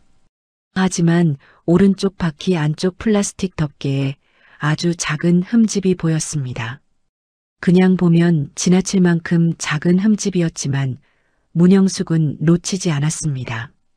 손톱으로 덮개를 밀자 딸깍하는 아주 작은 소리가 났습니다. 문영숙은 숨을 멈추고 복도 쪽을 바라봤어요. 아무도 오지 않았습니다. 다시 조심스럽게 덮개를 열자 그 안쪽 빈 공간에 검은 비닐이 접혀 있었습니다. 테이프는 오래되어 끈적임이 줄었지만 누군가 얼마나 애써 숨겼는지 알 수 있을 만큼 단단히 붙어 있었죠. 문영숙은 비닐을 꺼내 손바닥에 올렸습니다. 안에는 낡은 휴대폰 하나가 들어 있었습니다. 전원이 꺼져 있었고 화면에는 미세한 금이 가 있었어요. 사고 당시 충격으로 깨진 듯 했습니다. 문영숙은 휴대폰을 보는 순간 온몸에 소름이 돋았습니다. 서지안이 사고 전 마지막으로 남긴 물건일지도 모른다는 생각이 들었죠. 그때 복도에서 카트 바퀴 소리가 가까워졌습니다. 문영숙은 재빨리 휴대폰을 앞치마 안쪽에 넣고 침대 아래 덮개를 닫았어요. 그리고 몸을 일으켜 이불을 정리하는 척했습니다. 문이 열리고 박세림이 들어왔습니다. 아직 안 주무셨어요? 환자분 다리가 차가워서 마사지 좀 해드리고 있었습니다. 박세림은 의심스럽게 바닥을 바라봤습니다. 침대 아래는 왜 보셨어요? 문영숙은 젖은 수건을 들어 보였습니다. 수건을 떨어뜨렸어요. 허리가 예전 같지 않아서 줍느라 시간이 좀 걸렸습니다. 박세림은 대답 없이 서지안의 얼굴을 살폈습니다. 그러고는 차트를 넘기며 낮게 말했어요. 오늘 오전에 이사장님 오십니다. 병실 정돈 잘해두세요. 특히 불필요한 물건은 밖에 두지 마시고요. 네, 알겠습니다. 박세림이 나간 뒤에도 문영숙은 한동안 움직이지 않았습니다. 심장이 너무 세게 뛰어서 혹시 문 밖에서도 들릴까 겁이 났어요. 앞치마 안쪽의 휴대폰은 작은 돌덩이처럼 무겁게 느껴졌습니다. 이 물건 하나 때문에 서지안이 3년을 버텼을지도 모릅니다. 그리고 바로 이 물건 때문에 강태준과 윤명희가 서지안을 끝내 놓아주지 못했을지도 몰랐습니다. 오전이 되어 윤명희가 병실에 들어왔습니다. 윤명희는 언제나처럼 단정한 흰 정장을 입고 있었고 손에는 고급 과일 바구니가 들려 있었어요. 뒤따라온 직원이 사진을 찍기 좋게 바구니를 협탁 위에 올려놓았습니다. 우리 지안이 얼굴이 좀 창백하네. 문간병인님, 밤새 잘 돌보신 거 맞죠? 네. 체온이 조금 낮아서 입을 더 덮어드렸습니다. 윤명희는 미소를 지었지만 눈은 병실 구석구석을 훑었습니다. 기저귀 보관함 앞에서 잠깐 멈추더니 전동 침대 쪽으로 시선이 내려갔어요. 문영숙은 숨이 멎는 줄 알았습니다. 윤명희는 아주 천천히 침대 곁에 앉아 서지안의 이마를 만졌습니다. 지안아, 세상에서 제일 미련한 게 뭔지 아니? 자기 힘도 모르고 버티는 거야. 서지아는 움직이지 않았습니다. 하지만 문영숙은 서지안의 눈가가 조금 젖어드는 것을 보았어요. 윤명이는 그 눈물을 손수건으로 닦아주며 부드럽게 말했습니다. 보미는 잘 지내고 있다. 내가 조용히 있으면 아이도 편해. 엄마가 괜히 욕심부리면 아이만 힘들어지는 거야. 문영숙은 속으로 이를 악물었습니다. 윤명이의 말은 위로가 아니었습니다. 아이의 이름으로 엄마를 누르는 칼이었어요. 문영숙은 앞치마 안에 휴대폰을 떠올렸습니다. 이제 확실해졌습니다. 보미는 해외에 없었고 윤명이도 그것을 알고 있었습니다. 윤명이가 나간 뒤 문영숙은 점심 교대 시간을 기다렸습니다. 병실 밖으로 나갈 명분이 필요했어요. 마침 간호조무사가 보호자 대기실 쪽에서 도시락을 나눠주고 있었습니다. 문영숙은 물을 가지러 간다며 병실을 나섰고 화장실 맨 끝 칸으로 들어가 문을 잠갔습니다. 휴대폰은 오래되어 전원이 켜지지 않았습니다. 문영숙은 작은 보조 배터리를 꺼냈습니다. 밤새 혹시 몰라 가방에 넣어둔 것이었죠. 충전선을 연결하자 화면에 희미한 불빛이 들어왔습니다. 문영숙은 손을 모아 기다렸습니다. 마치 죽은 사람이 다시 숨을 쉬기를 기다리는 기분이었어요. 잠시 뒤 화면이 켜졌습니다. 비밀번호 입력창이 나타났습니다. 문영숙은 막막했습니다. 비밀번호를 알 리 없었죠. 그때 문득 서봄이라는 이름이 떠올랐습니다. 문영숙은 숫자 4자리를 입력했습니다. 보미의 생일을 알 수 없으니 병실 차트에서 본 서지안의 생년월일 일부를 눌렀습니다. 틀렸습니다. 두 번째도 틀렸습니다. 세 번째에서 문영숙은 손을 멈췄어요. 더 틀리면 휴대폰이 잠길 수도 있었습니다. 문영숙은 휴대폰을 끄려다 배경화면에 희미하게 남은 사진을 보았습니다. 깨진 화면 사이로 아이의 얼굴이 보였죠. 분홍색 머리핀을 꽂은 작은 여자아이. 서봄이었습니다. 아이가 들고 있는 생일 케이크 위에는 초가 7개 꽂혀 있었습니다. 사진 아래 날짜가 희미하게 남아 있었어요. 문영숙은 그 날짜를 숫자로 눌렀습니다. 화면이 열렸습니다. 순간 화장실 안의 공기가 멈춘 것 같았습니다. 휴대폰 안에는 사진첩, 녹음 파일, 메모장이 남아 있었어요. 가장 먼저 열린 메모에는 짧은 문장이 적혀 있었습니다. 제가 사고를 당하면 그건 사고가 아닙니다. 대성병원 원무 기록과 보미를 확인해 주세요. 문영숙의 손이 떨렸습니다. 이어서 녹음 파일 목록이 보였습니다. 파일 제목은 날짜로 되어 있었고 마지막 파일 제목은 사고 전날 밤이었어요. 문영숙은 이어폰도 없이 소리를 아주 작게 줄이고 재생했습니다. 처음 들린 것은 서지안의 목소리였습니다. 낮고 떨렸지만 또렷했습니다. 이 기록을 남깁니다. 대성종합병원 VIP 병동 사망일자 조작, 보험금 부풀리기, 의료사고, 은폐 자료를 확보했습니다. 강태준은 알고 있습니다. 윤명희 이사장은 제 친정 땅을 병원 증축 부지로 넘기라고 압박하고 있습니다. 제가 사라지면 보미를 찾아주세요. 문영숙은 입을 틀어막았습니다. 곧이어 다른 녹음이 이어졌습니다. 강태준의 목소리였어요. 당신이 입만 닫으면 다 조용히 끝나. 땅은 재단으로 넘기고 보미는 우리 집에서 키우면 돼. 서지안의 목소리가 떨리며 맞섰습니다. 보미는 물건이 아니에요. 병원도 당신들 장난감이 아니고요. 그리고 윤명희의 차가운 음성이 흘러나왔습니다. 아이 하나 때문에 집안을 망칠 셈이니? 지아나, 똑똑한 줄 알았더니 세상 무서운 걸 모르는구나. 문영숙은 더 들을 수 없었습니다. 가슴이 너무 빨리 뛰었어요. 이 휴대폰은 증거였습니다. 서지안이 3년 동안 병실 안에 숨겨둔 목소리, 진실, 마지막 구조 요청이었습니다.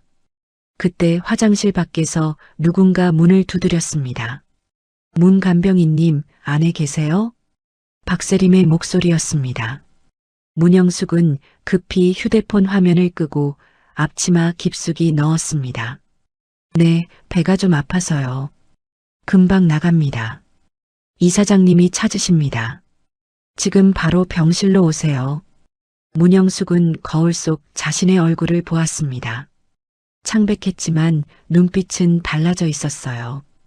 이제 문영숙은 두려워만 하는 간병인이 아니었습니다. 서지안의 목소리를 들은 사람이었습니다. 보미를 찾아야 한다는 부탁을 받은 사람이었습니다. 병실로 돌아오자 윤명이와 강태준이 함께 서 있었습니다. 강태준의 눈빛이 이상하게 날카로웠습니다. 문 간병인님, 어디 다녀오셨습니까? 화장실 다녀왔습니다. 오래 걸리셨네요. 문영숙은 고개를 숙였습니다. 속이 안 좋아서요. 강태준은 천천히 다가와 문영숙 앞에 섰습니다. 요즘 병실에서 물건 없어진 건 없겠죠? 그 말에 문영숙의 등줄기로 식은땀이 흘렀습니다. 강태준은 아직 휴대폰을 알지 못하는 듯 했지만 무언가 낌새를 느끼고 있었어요. 문영숙은 최대한 평온하게 대답했습니다. 제가 확인한 바로는 없습니다. 강태준은 한참 문영숙을 바라보다가 웃었습니다.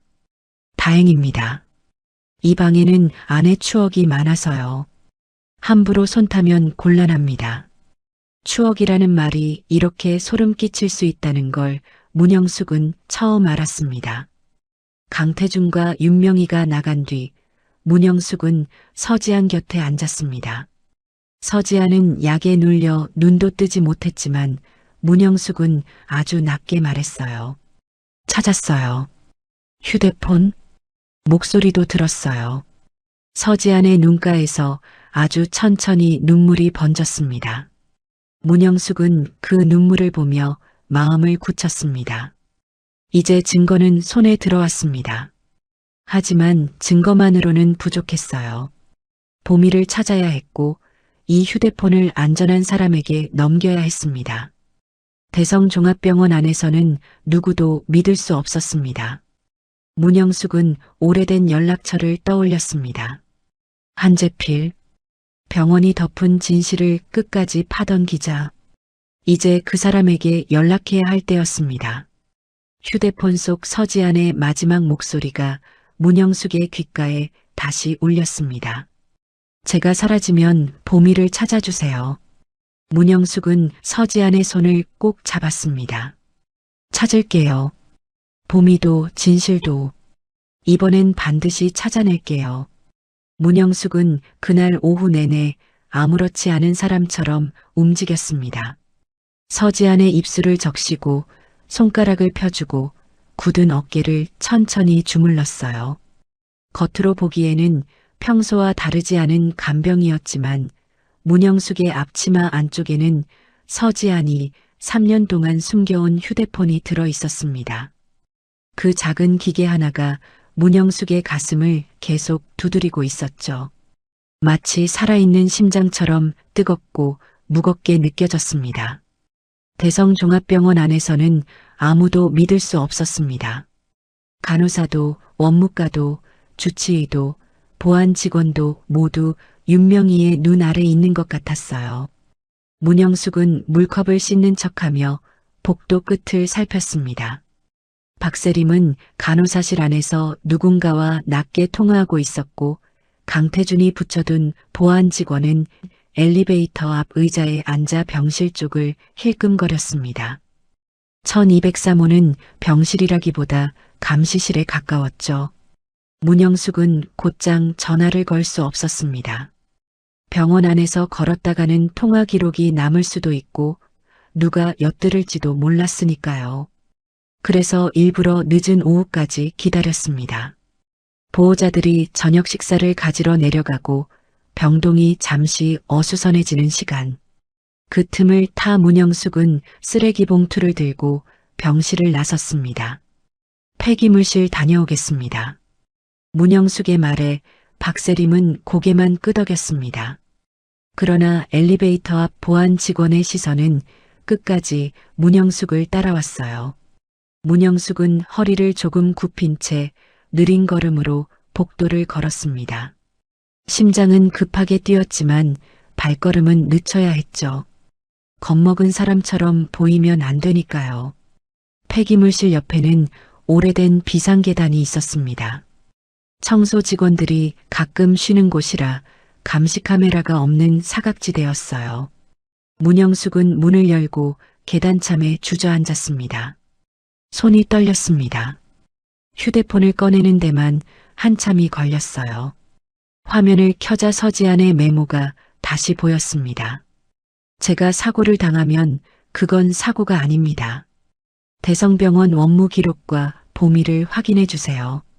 문영숙은 이를 악물고 자신의 휴대폰을 꺼냈습니다. 연락처 목록에서 한재필이라는 이름을 찾는 동안 몇 해 전 일이 떠올랐어요. 어느 작은 병원에서 의료사고를 당한 노인의 가족들이 울부짖던 날 모두가 조용히 합의하자고 할 때 한재필만 끝까지 남아 있었습니다. 한재필은 차가운 복도 바닥에 앉아 보호자의 말을 하나하나 받아 적었죠. 그때 문영숙은 알았습니다. 세상에는 끝까지 듣는 사람도 있다는 것을요. 문영숙은 전화를 걸었습니다. 신호음이 3번 울리고 낮고 빠른 목소리가 들려왔습니다. 한재필입니다.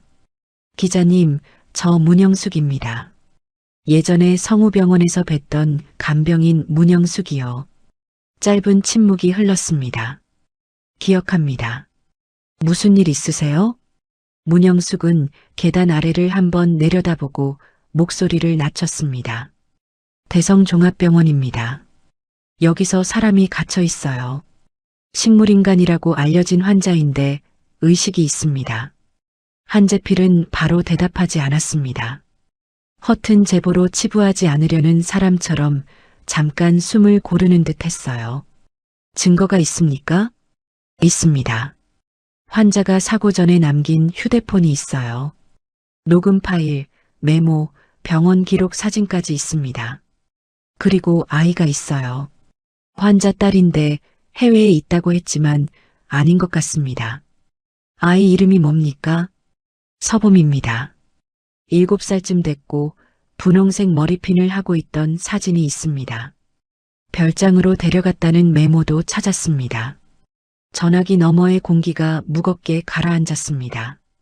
한재필의 목소리도 낮아졌어요. 문영숙 선생님, 지금부터 절대 혼자 움직이지 마세요. 원본 파일은 바로 복사해야 합니다. 제가 안전한 계정 주소를 보낼 테니 파일을 전부 올리세요. 그리고 휴대폰 원본은 몸에서 떼지 마십시오. 문영숙은 고개를 끄덕였지만 목소리는 떨렸습니다. 저 무섭습니다. 이 사람들이 눈치챈 것 같아요. 무서운 게 맞습니다. 그래도 지금 선생님이 손에 쥔 건 한 사람 목숨뿐 아니라 아이의 위치까지 이어질 수 있는 증거입니다. 제가 바로 움직이겠습니다. 통화가 끊긴 뒤 문영숙은 한동안 계단참에 앉아 있었습니다.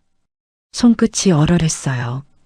두려움은 사라지지 않았지만 이제 혼자가 아니라는 사실이 아주 작은 등불처럼 마음에 켜졌습니다. 문영숙은 한재필이 보낸 안내대로 서지안의 휴대폰 속 파일을 자신의 휴대폰에 옮겼습니다. 전송되는 동안 화면의 막대가 조금씩 채워졌어요. 그 짧은 시간이 한평생처럼 길게 느껴졌습니다. 녹음 파일 하나, 사진 하나, 메모 하나가 세상 밖으로 나갈 때마다 서지안이 병실 안에서 잃어버렸던 목소리가 조금씩 돌아오는 것 같았습니다. 전송이 끝났다는 표시가 뜨는 순간 비상계단 문 밖에서 발소리가 들렸습니다. 문영숙은 급히 휴대폰을 앞치마 안에 넣고 쓰레기 봉투를 들었어요. 문이 열리고 강태준이 모습을 드러냈습니다. 여기 계셨습니까? 문영숙은 심장이 멎는 줄 알았습니다. 강태준은 계단참을 천천히 둘러봤어요. 눈빛은 전혀 웃고 있지 않았습니다. 폐기물실 간다더니 오래 걸리시네요. 허리가 좀 아파서 잠깐 앉았습니다. 나이가 있으니 계단이 힘드네요. 강태준은 2계단 아래까지 내려왔습니다. 문영숙은 쓰레기 봉투를 꽉 쥐었어요. 안에는 아무것도 없었지만 손끝에는 땀이 배어 있었습니다. 문간병인님, 제 아내 병실에서 일하시면서 혹시 이상한 생각이 드시는 건 아니죠? 무슨 말씀이신지 모르겠습니다. 가끔 간병인들이 환자 눈물 하나 보고 소설을 씁니다. 환자가 들었다느니 살려달라고 했다느니 그런 이야기가 밖으로 나가면 곤란합니다. 환자를 위해서도 문 간병인님을 위해서도요. 그 말은 더 이상 돌려 말한 경고가 아니었습니다. 문영숙은 고개를 숙였어요. 저는 제 일만 합니다. 강태준은 잠시 문영숙을 바라보다가 미소를 지었습니다. 그래야죠. 가족 일은 가족이 알아서 하는 겁니다. 강태준이 먼저 올라간 뒤에도 문영숙은 한참 움직이지 못했습니다. 가족이라는 말이 또 한 번 칼처럼 마음에 박혔어요. 가족이라서 지킨 것이 아니라 가족이라는 이름으로 가둔 사람들이었습니다. 병실로 돌아왔을 때 서지안의 얼굴은 더 창백해져 있었습니다. 링거줄은 그대로였지만 호흡이 조금 불규칙했어요. 문영숙은 서둘러 손을 잡았습니다. 보냈어요. 기자님한테 보냈어요.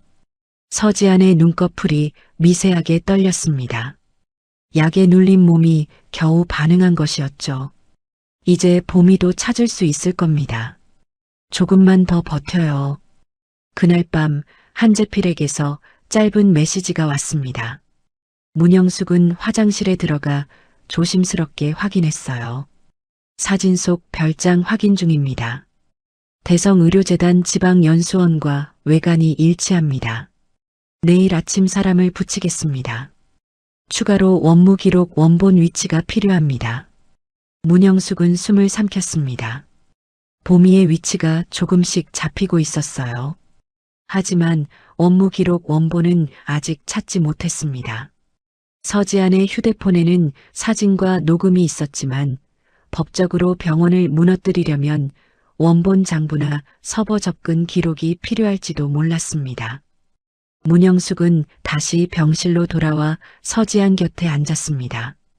원무 기록 원본, 어디 있는지 알아야 한대요. 병원 서버인지 종이 문서인지 아니면 또 다른 곳인지요.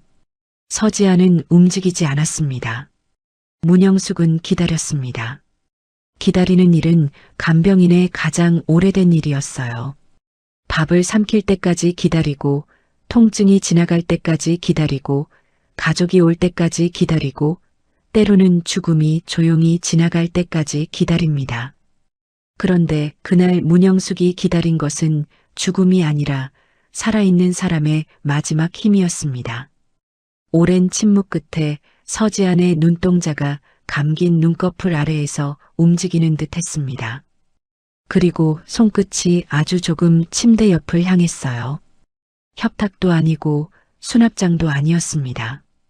벽에 걸린 작은 액자 쪽이었습니다. 액자 안에는 강태준과 서지안, 그리고 어린 보미가 함께 찍은 가족 사진이 들어 있었습니다. 겉으로 보기에는 단란한 가족 사진이었죠. 보미는 분홍색 머리핀을 꽂고 환하게 웃고 있었습니다. 문영숙은 액자 앞으로 다가갔습니다. 사진 뒤를 살피려 손을 뻗는 순간 병실 문이 벌컥 열렸습니다. 박세림이 서 있었습니다. 지금 뭐 하시는 겁니까? 문영숙의 손이 공중에서 멈췄습니다. 박세림의 눈빛이 액자와 문영숙의 손을 번갈아 훑었어요. 병실 안 공기가 순식간에 얼어붙었습니다. 먼지가 보여서 닦으려고 했습니다. 문영숙은 가까스로 대답했습니다.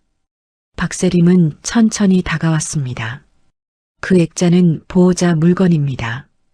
함부로 만지지 마세요. 네, 죄송합니다. 박세림은 액자를 손으로 쓸어보더니 아무 일 없다는 듯 제자리에 놓았습니다. 그러나 문영숙은 보았어요. 액자 뒤쪽 모서리가 아주 조금 들려 있다는 것을요. 무언가 들어 있었습니다. 서지안이 마지막 힘으로 가리킨 곳. 원무 기록의 원본 또는 그 위치를 알려줄 단서가 바로 그 안에 숨어 있을지 몰랐습니다. 박세림은 차트를 덮으며 말했습니다. 오늘 밤부터 보호자 요청으로 병실 출입을 제안합니다. 문 간병인님도 내일 오전까지만 근무하시고 교대될 겁니다. 갑자기요? 보호자 결정입니다. 문영숙은 심장이 내려앉았습니다. 내일 오전이면 이 방에서 쫓겨납니다. 서지안 곁을 지킬 수도 액자 뒤 단서를 확인할 수도 없게 되는 거죠. 강태준이 눈치챈 것이었습니다. 박세림이 나간 뒤 문영숙은 서지안에게 다가갔습니다. 서지안의 눈가에 눈물이 맺혀 있었어요. 문영숙은 서지안의 손을 잡고 낮게 말했습니다. 괜찮아요. 나가기 전에 확인할게요. 꼭 보고 나갈게요. 서지안의 손끝이 아주 약하게 떨렸습니다. 믿는다는 대답처럼 느껴졌습니다. 그 밤 병실은 다시 고요해졌지만 문영숙의 마음은 폭풍처럼 흔들리고 있었어요. 보미가 있는 별장의 위치는 드러나기 시작했고 서지안의 목소리는 기자에게 넘어갔습니다. 하지만 마지막 단서가 든 액자는 박세림의 감시 아래 있었습니다. 게다가 문영숙에게 남은 시간은 내일 오전까지였죠. 문영숙은 시계를 바라보았습니다. 초침이 또각또각 흘러갔습니다. 시간이 줄어들수록 진실은 가까워졌고 위험도 함께 다가오고 있었어요.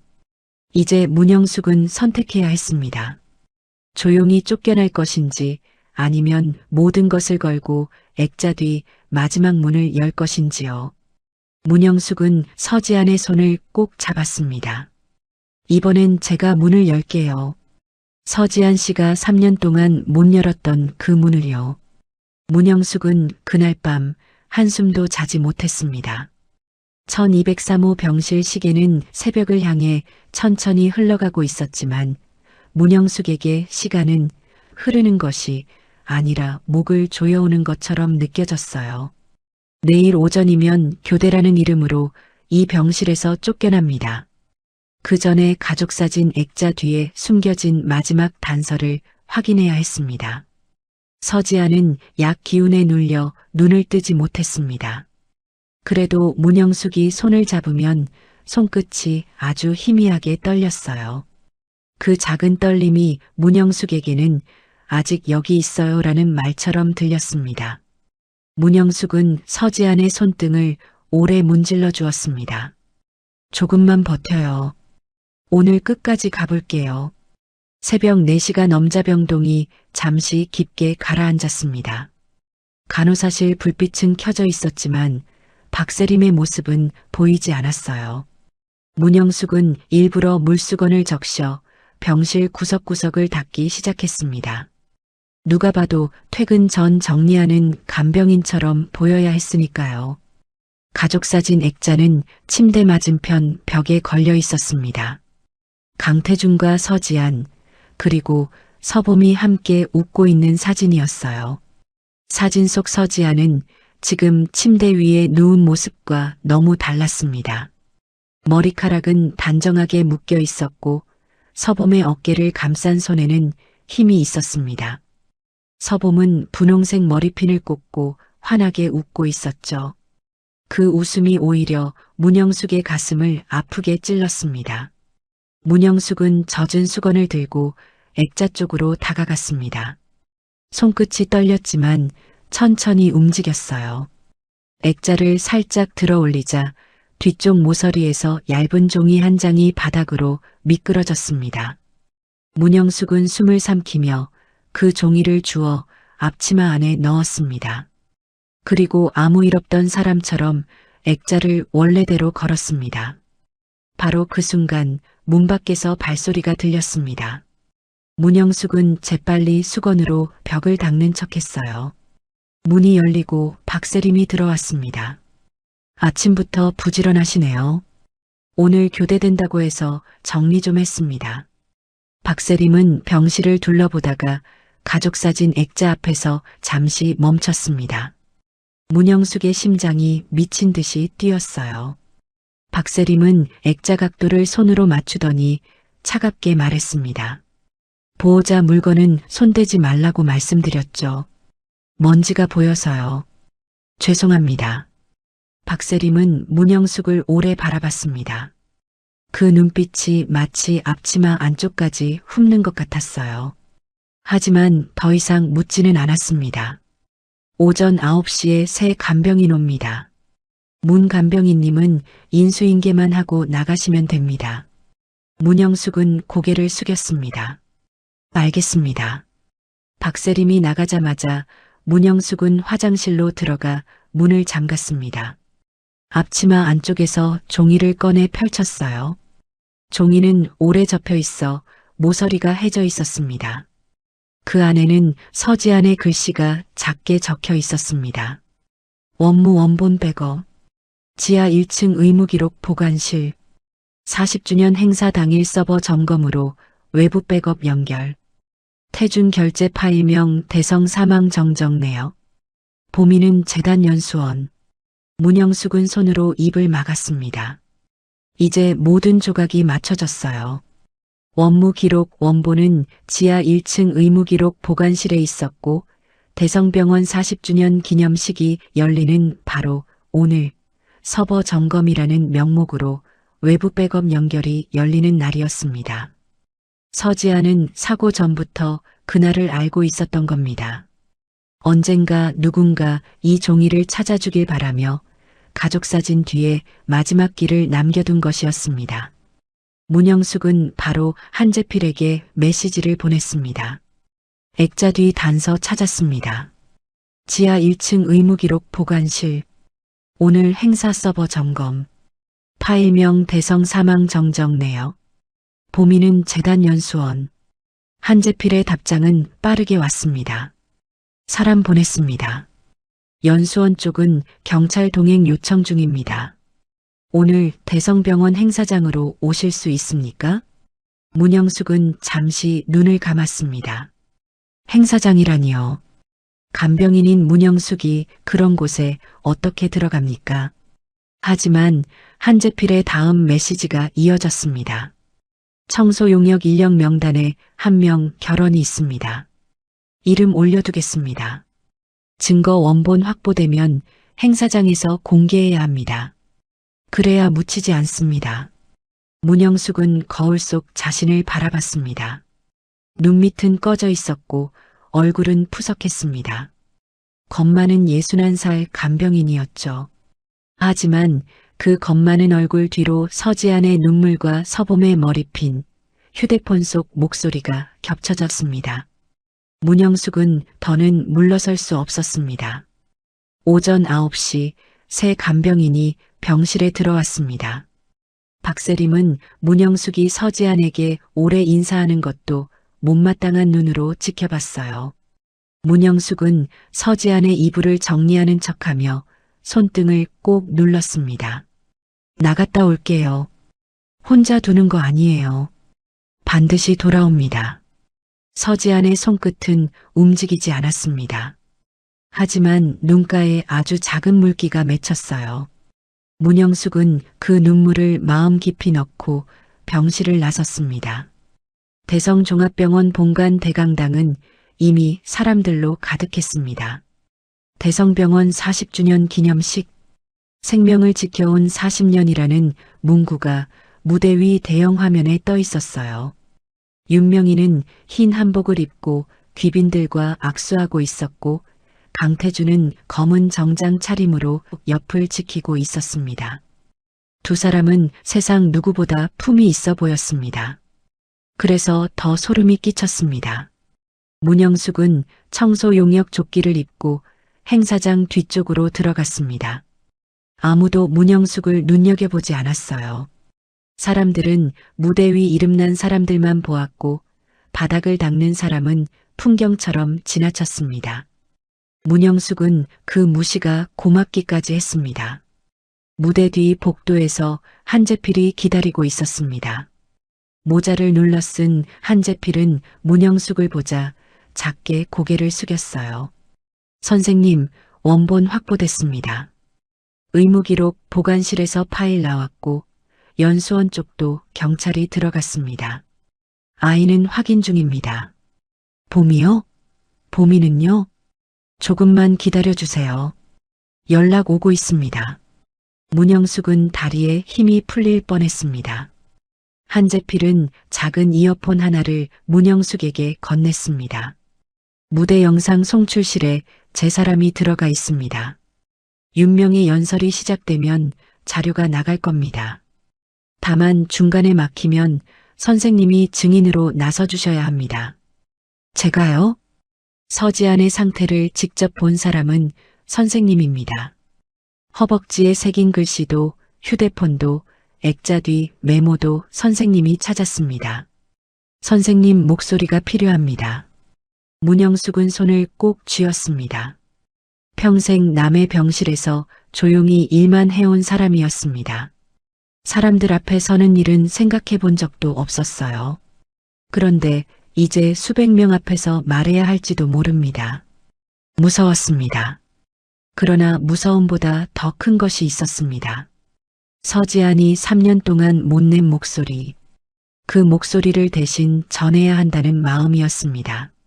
무대 위로 윤명이가 올라갔습니다. 박수가 쏟아졌습니다. 윤명이는 마이크 앞에 서서 부드럽게 웃었어요. 대성종합병원은 지난 40년 동안 생명을 가장 귀하게 여겨왔습니다. 환자의 아픔을 가족처럼 품고 보호자의 눈물을 저희 눈물로 여겨왔습니다. 문영숙은 그 말을 듣는 순간 속이 뒤틀렸습니다. 가족처럼 품었다는 병원이 서지안을 침대에 묶었습니다. 보호자의 눈물을 자기 눈물로 여긴다는 사람이 아이 이름으로 엄마를 협박했습니다. 윤명희의 연설이 절정으로 향할 때 대형 화면이 잠시 흔들렸습니다. 홍보 영상이 나와야 할 화면에 검은 바탕이 떴어요. 객석이 술렁였습니다. 곧이어 서지안의 목소리가 대강당 전체에 울려 퍼졌습니다. 제가 사고를 당하면 그건 사고가 아닙니다. 사람들의 박수가 뚝 끊겼습니다. 강태준의 얼굴이 굳었습니다. 윤명희는 마이크 앞에서 얼어붙은 채 화면을 바라봤어요. 화면에는 서지안의 휴대폰 속 영상과 병원 기록 사진이 차례로 떠올랐습니다. 사망일자, 정정 내역, 보험 청구 금액 변경표, 정우진의 서명, 박세림의 투약 기록, 강태준의 승인 파일, 윤명희의 결제 도장. 이어서 분홍색 머리핀 사진과 메모가 나타났습니다. 봄이 머리핀, 별장으로 데려갔다. 해외 아님, 태준 거짓말. 객석이 순식간에 웅성거렸습니다. 기자들이 자리에서 벌떡 일어나 카메라를 들었어요. 윤명희가 소리쳤습니다. 당장 끄세요. 이건 조작입니다. 강태준은 무대 뒤쪽을 향해 뛰었습니다. 보안 직원들이 송출실로 몰려갔습니다. 그 순간 한재필이 문영숙의 등을 살짝 밀었어요. 지금입니다. 문영숙은 다리가 떨렸지만 무대 옆으로 걸어나갔습니다. 모두의 시선이 문영숙에게 쏠렸습니다. 61살 간병인, 청소조끼를 입은 작은 여자가 대성병원 40주년 기념식 한복판에 섰습니다. 마이크를 잡은 손은 떨리고 있었어요. 저는 1203호 서지안 환자를 돌본 간병인 문영숙입니다. 장내가 조용해졌습니다. 문영숙은 숨을 깊게 들이마셨습니다. 서지안 씨는 식물인간이 아니었습니다. 의식이 있었습니다. 그런데 병원은 그 반응을 약으로 눌렀습니다. 저는 서지안 씨 허벅지 안쪽에 손톱으로 새긴 글씨를 봤습니다. 살려줘. 그 세 글자를 봤습니다. 누군가 낮게 탄식했습니다. 윤명희의 얼굴은 창백하게 질렸고 강태준은 보안 직원들 사이에서 문영숙을 노려보고 있었어요. 문영숙은 멈추지 않았습니다. 서지한 씨는 딸 보미를 찾고 있었습니다. 해외에 있다던 아이는 해외에 없었습니다. 재단 연수원에 있다는 단서를 찾았고 그 사실도 기자님께 넘겼습니다. 저는 거짓말하지 않습니다. 저는 간병인입니다. 환자 몸의 상처를 보고 환자 눈물을 닦는 사람입니다. 그리고 그날 서지한 씨는 울고 있었습니다. 살려달라고 울고 있었습니다. 바로 그때 한재필의 휴대폰이 울렸습니다. 한재필은 화면을 확인하더니 무대 쪽으로 외쳤습니다.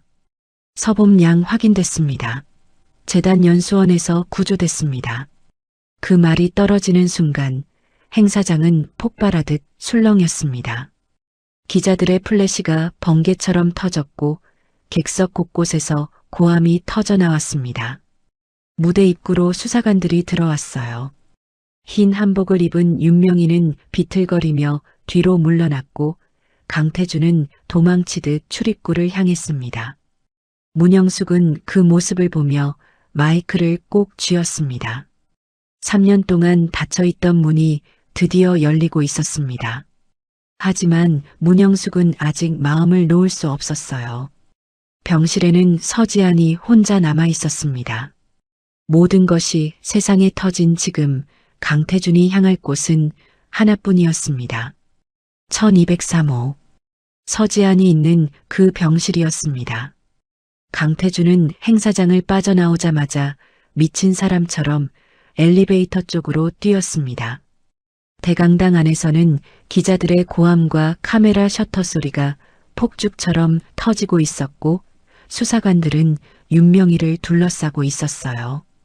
그러나 강태준의 머릿속에는 단 하나뿐이었습니다. 서지안. 아직 병실에 누워있는 서지안만 입을 열지 못하면 그래도 빠져나갈 구멍이 있다고 믿고 있었죠. 문영숙은 강태준이 향하는 방향을 보는 순간 심장이 내려앉았습니다. 1203호였습니다. 모든 증거가 세상에 나왔고 서봄이 구조되었다는 소식까지 터졌으니 강태준은 이제 더 이상 연기를 할 이유가 없었습니다. 궁지에 몰린 사람은 가장 위험한 곳을 찌르는 법이죠. 강태준에게 가장 위험한 존재는 살아있는 서지안이었습니다. 문영숙은 마이크를 내려놓고 무대 옆 계단을 뛰어내려갔습니다. 한재필이 뒤에서 다급하게 불렀어요. 문 선생님, 같이 가겠습니다. 문영숙은 대답할 틈도 없이 복도를 달렸습니다. 다리가 떨리고 숨이 턱까지 차올랐지만 멈출 수 없었어요. 예순한 해를 살아오며 이렇게 절박하게 뛴 적이 있었나 싶었습니다. 젊은 시절 아이가 열이 펄펄 끓어 응급실로 업고 뛰던 밤, 남편이 마지막 숨을 몰아쉬던 병실로 달려가던 새벽, 그때의 공포와 절박함이 한꺼번에 되살아났습니다. 엘리베이터는 너무 느렸습니다. 문영숙은 비상계단으로 뛰어올랐어요. 계단 손잡이를 붙잡은 손에 힘이 풀렸고 무릎은 자꾸 꺾였습니다.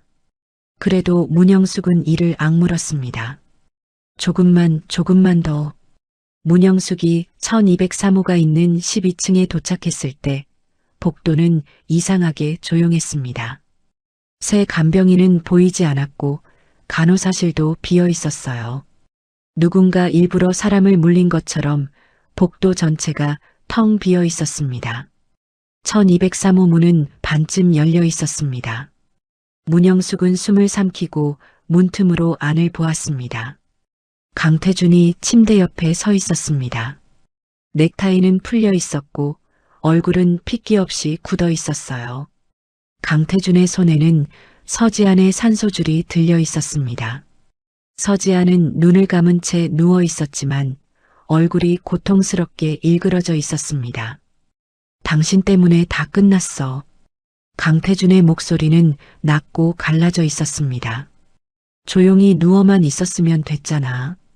봄이도 내가 키우고 병원도 내가 지키고 당신도 계속 편하게 누워 있으면 됐잖아. 문영숙은 더 이상 참지 못하고 문을 밀어젖혔습니다. 그 손 놓으세요. 강태준이 획 돌아봤습니다.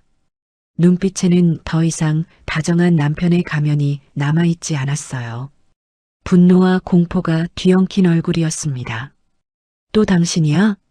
간병인 주제에 어디까지 끼어들 건데? 문영숙은 숨을 몰아쉬며 침대 앞으로 다가섰습니다. 무서웠습니다. 솔직히 몸이 떨렸어요. 하지만 서지안의 얼굴을 보는 순간 물러설 수 없었습니다.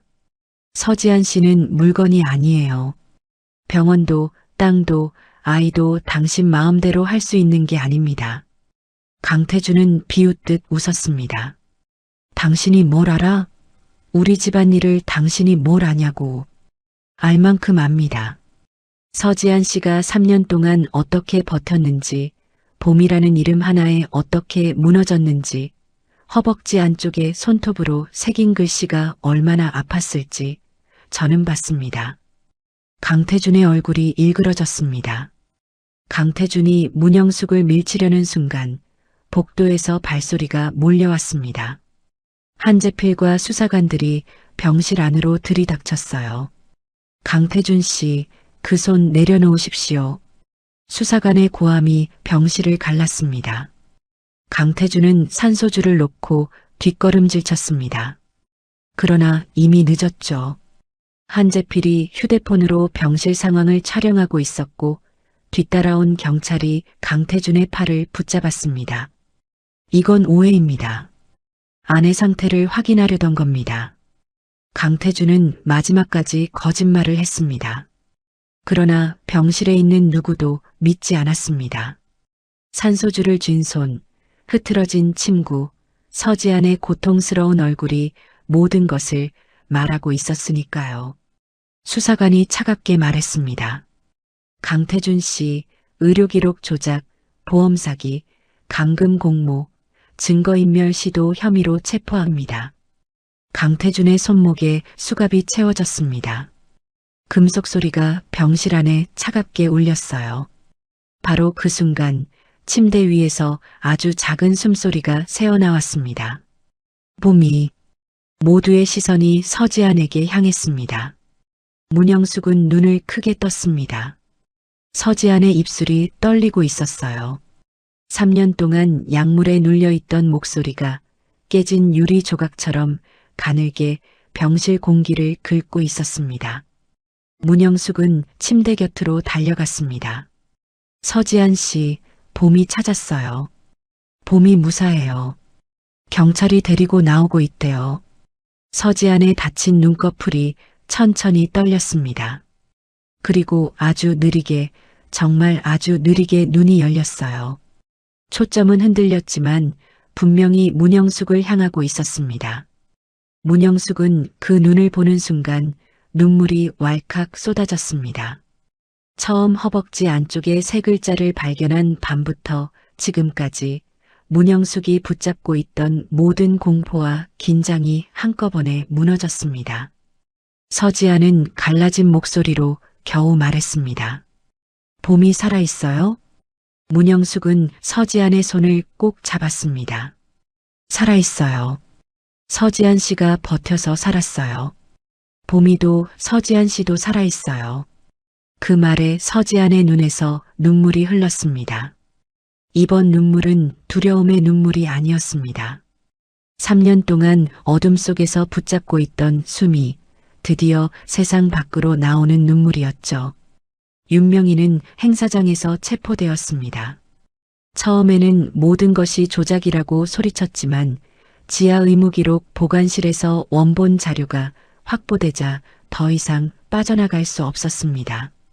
정우진은 투약 기록 조작과 의식 반응 은폐를 인정했고 박세림도 윤명희의 지시로 서지안의 회복 반응을 누르는 약을 투여했다고 진술했어요.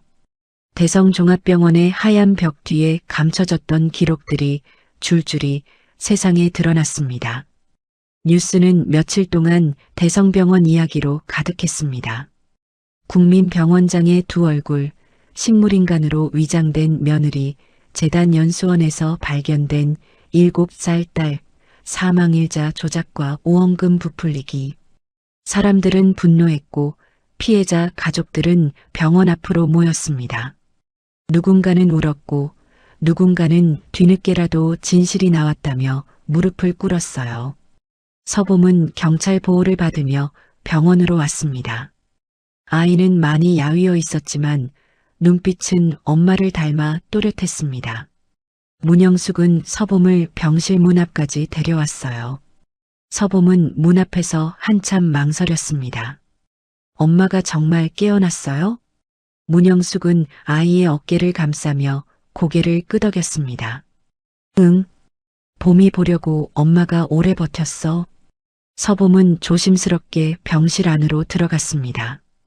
침대 위에 서지아는 아직 몸을 마음대로 움직이지 못했지만 눈은 문을 향해 열려 있었어요. 서봄을 보는 순간 서지안의 얼굴이 무너졌습니다. 봄아. 그 한마디에 서봄이 울음을 터뜨리며 침대 곁으로 달려갔습니다. 엄마, 왜 이제 왔어? 나 엄마 죽은 줄 알았잖아. 서지아는 떨리는 손가락을 겨우 움직였습니다. 손가락 끝이 서봄의 머리카락에 닿았어요. 그것이 전부였습니다.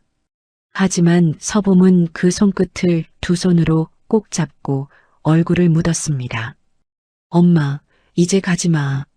서지아는 울면서 웃었습니다. 안 가. 이제 엄마가 봄이 옆에 있을게. 문영숙은 병실 한쪽에 서서 그 모습을 바라봤습니다. 말없이 눈물을 닦았어요. 병실 밖에는 기자들과 수사관들이 있었고 세상은 여전히 시끄러웠지만 그 순간 1203호안은 이상하게도 조용했습니다. 오래 잃어버린 시간이 엄마와 딸의 손끝에서 천천히 돌아오고 있었습니다. 몇 달이 흘렀습니다.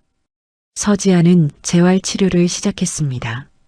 처음에는 손가락 하나 펴는데도 한참이 걸렸고 말 한마디를 끝까지 내뱉는 것도 쉽지 않았어요. 하지만 서지아는 포기하지 않았습니다. 서봄은 매일 병실에 와서 숙제를 하고 엄마에게 그림을 보여주었습니다. 문영숙은 간병인으로서가 아니라 가족처럼 곁에 남았습니다.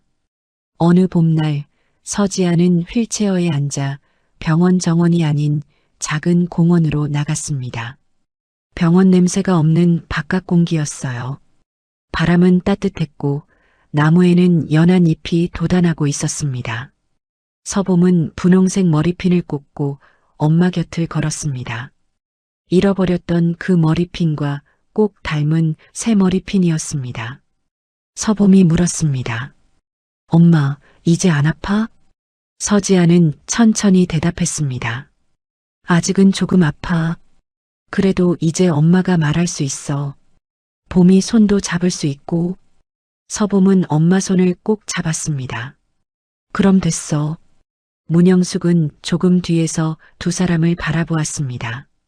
처음에는 돈 때문에 들어간 병실이었습니다. 내 배 일당이라는 말에 마음이 흔들렸고 봉투 하나에 잠시 겁을 먹기도 했어요. 하지만 허벅지 안쪽에 새겨진 세 글자를 본 순간부터 문영숙의 삶도 달라졌습니다. 누군가의 비명을 듣는다는 것은 그 비명을 책임지기 시작한다는 뜻이었습니다. 서지안이 문영숙을 돌아보았습니다. 문 선생님. 네, 지안 씨. 그날 못 본 척하지 않아줘서 고마워요. 문영숙은 고개를 저었습니다. 제가 고마워요. 끝까지 버텨줘서요. 두 사람은 한참 말없이 서로를 바라봤습니다. 더 긴 말은 필요하지 않았어요. 어떤 고마움은 말보다 눈빛이 먼저 전해지는 법이니까요. 그날 저녁 서지아는 서봄의 손을 잡고 천천히 공원길을 지나갔습니다. 아직 혼자 걸을 수는 없었지만 휠체어 바퀴는 부드럽게 앞으로 굴러갔어요. 문영숙은 뒤에서 천천히 따라 걸었습니다. 노을빛이 세 사람의 그림자를 길게 느렸습니다. 그림자는 마치 하나의 가족처럼 나란히 이어졌습니다. 허벅지 안쪽에 새겨졌던 세 글자. 살려줘. 그 글자는 고통의 흔적이었지만 동시에 살아남겠다는 선언이었습니다. 누군가 못 본 척했다면 사라졌을 작은 상처였고 누군가 끝까지 읽어주었기에 세상을 움직인 목소리가 되었습니다. 세상을 뒤집는 일은 언제나 큰 소리로 시작되는 것은 아닙니다. 때로는 병실 한 구석, 이불 아래 숨겨진 작은 글씨에서 시작됩니다. 그리고 그 글씨를 외면하지 않은 한 사람의 손길에서 닫힌 문은 조금씩 열리기 시작합니다. 문영숙은 노을 속에서 조용히 생각했습니다. 사람은 누구나 살면서 한 번쯤 누군가의 신호 앞에 서게 됩니다. 그때 못 본 척 지나가느냐 아니면 허리를 굽혀 그 작은 글씨를 읽어주느냐에 따라 한 사람의 인생이 달라질 수도 있습니다. 서지아는 다시 살아났고 서봄은 엄마 품으로 돌아왔습니다. 그리고 문영숙은 알았습니다. 그날 자신이 읽은 것은 단순한 세 글자가 아니었습니다. 어둠 속에서도 끝내 꺼지지 않은 한 사람의 생명이었습니다. 오늘의 사연은 여기까지입니다. 저는 이 이야기를 보면서 사람이 사람을 살리는 순간은 꼭 크고 대단한 곳에서만 오는 게 아니라는 생각이 들었습니다. 누군가는 돈 때문에 시작한 일이었고 누군가는 그저 맡겨진 일을 했을 뿐이었죠. 하지만 그 평범한 하루 속에서 한 사람의 작은 신호를 그냥 지나치지 않았을 때 닫혀있던 진실의 문이 열리기 시작했습니다. 살다 보면 우리도 그런 순간을 마주할 때가 있지 않았을까요? 누군가의 말없는 눈빛, 차마 꺼내지 못한 한숨, 괜찮다고 말하지만 전혀 괜찮아 보이지 않는 얼굴, 그럴 때 한 번 더 봐주는 마음, 한 번 더 손 내밀어주는 용기, 그게 어쩌면 누군가에게는 다시 살아갈 이유가 될 수도 있겠다는 그런 생각이 듭니다. 저는 이 사연 속 문영숙처럼 완벽한 사람은 아니어도 누군가의 아픔 앞에서 못 본 척 하지 않는 그런 사람으로 살고 싶습니다. 여러분은 오늘 이야기에서 어떤 장면이 가장 오래 마음에 남으셨나요? 댓글로 여러분의 생각도 들려주세요. 오늘의 이야기가 마음에 닿으셨다면 무료 버튼인 구독과 좋아요 한 번씩 부탁드릴게요. 끝까지 함께 해주셔서 진심으로 감사드립니다. 저는 또 따뜻하고 깊은 사연으로 다시 찾아뵙도록 하겠습니다. 오늘도 건강하시고 마음 편안한 하루 보내시기 바랍니다. 감사합니다.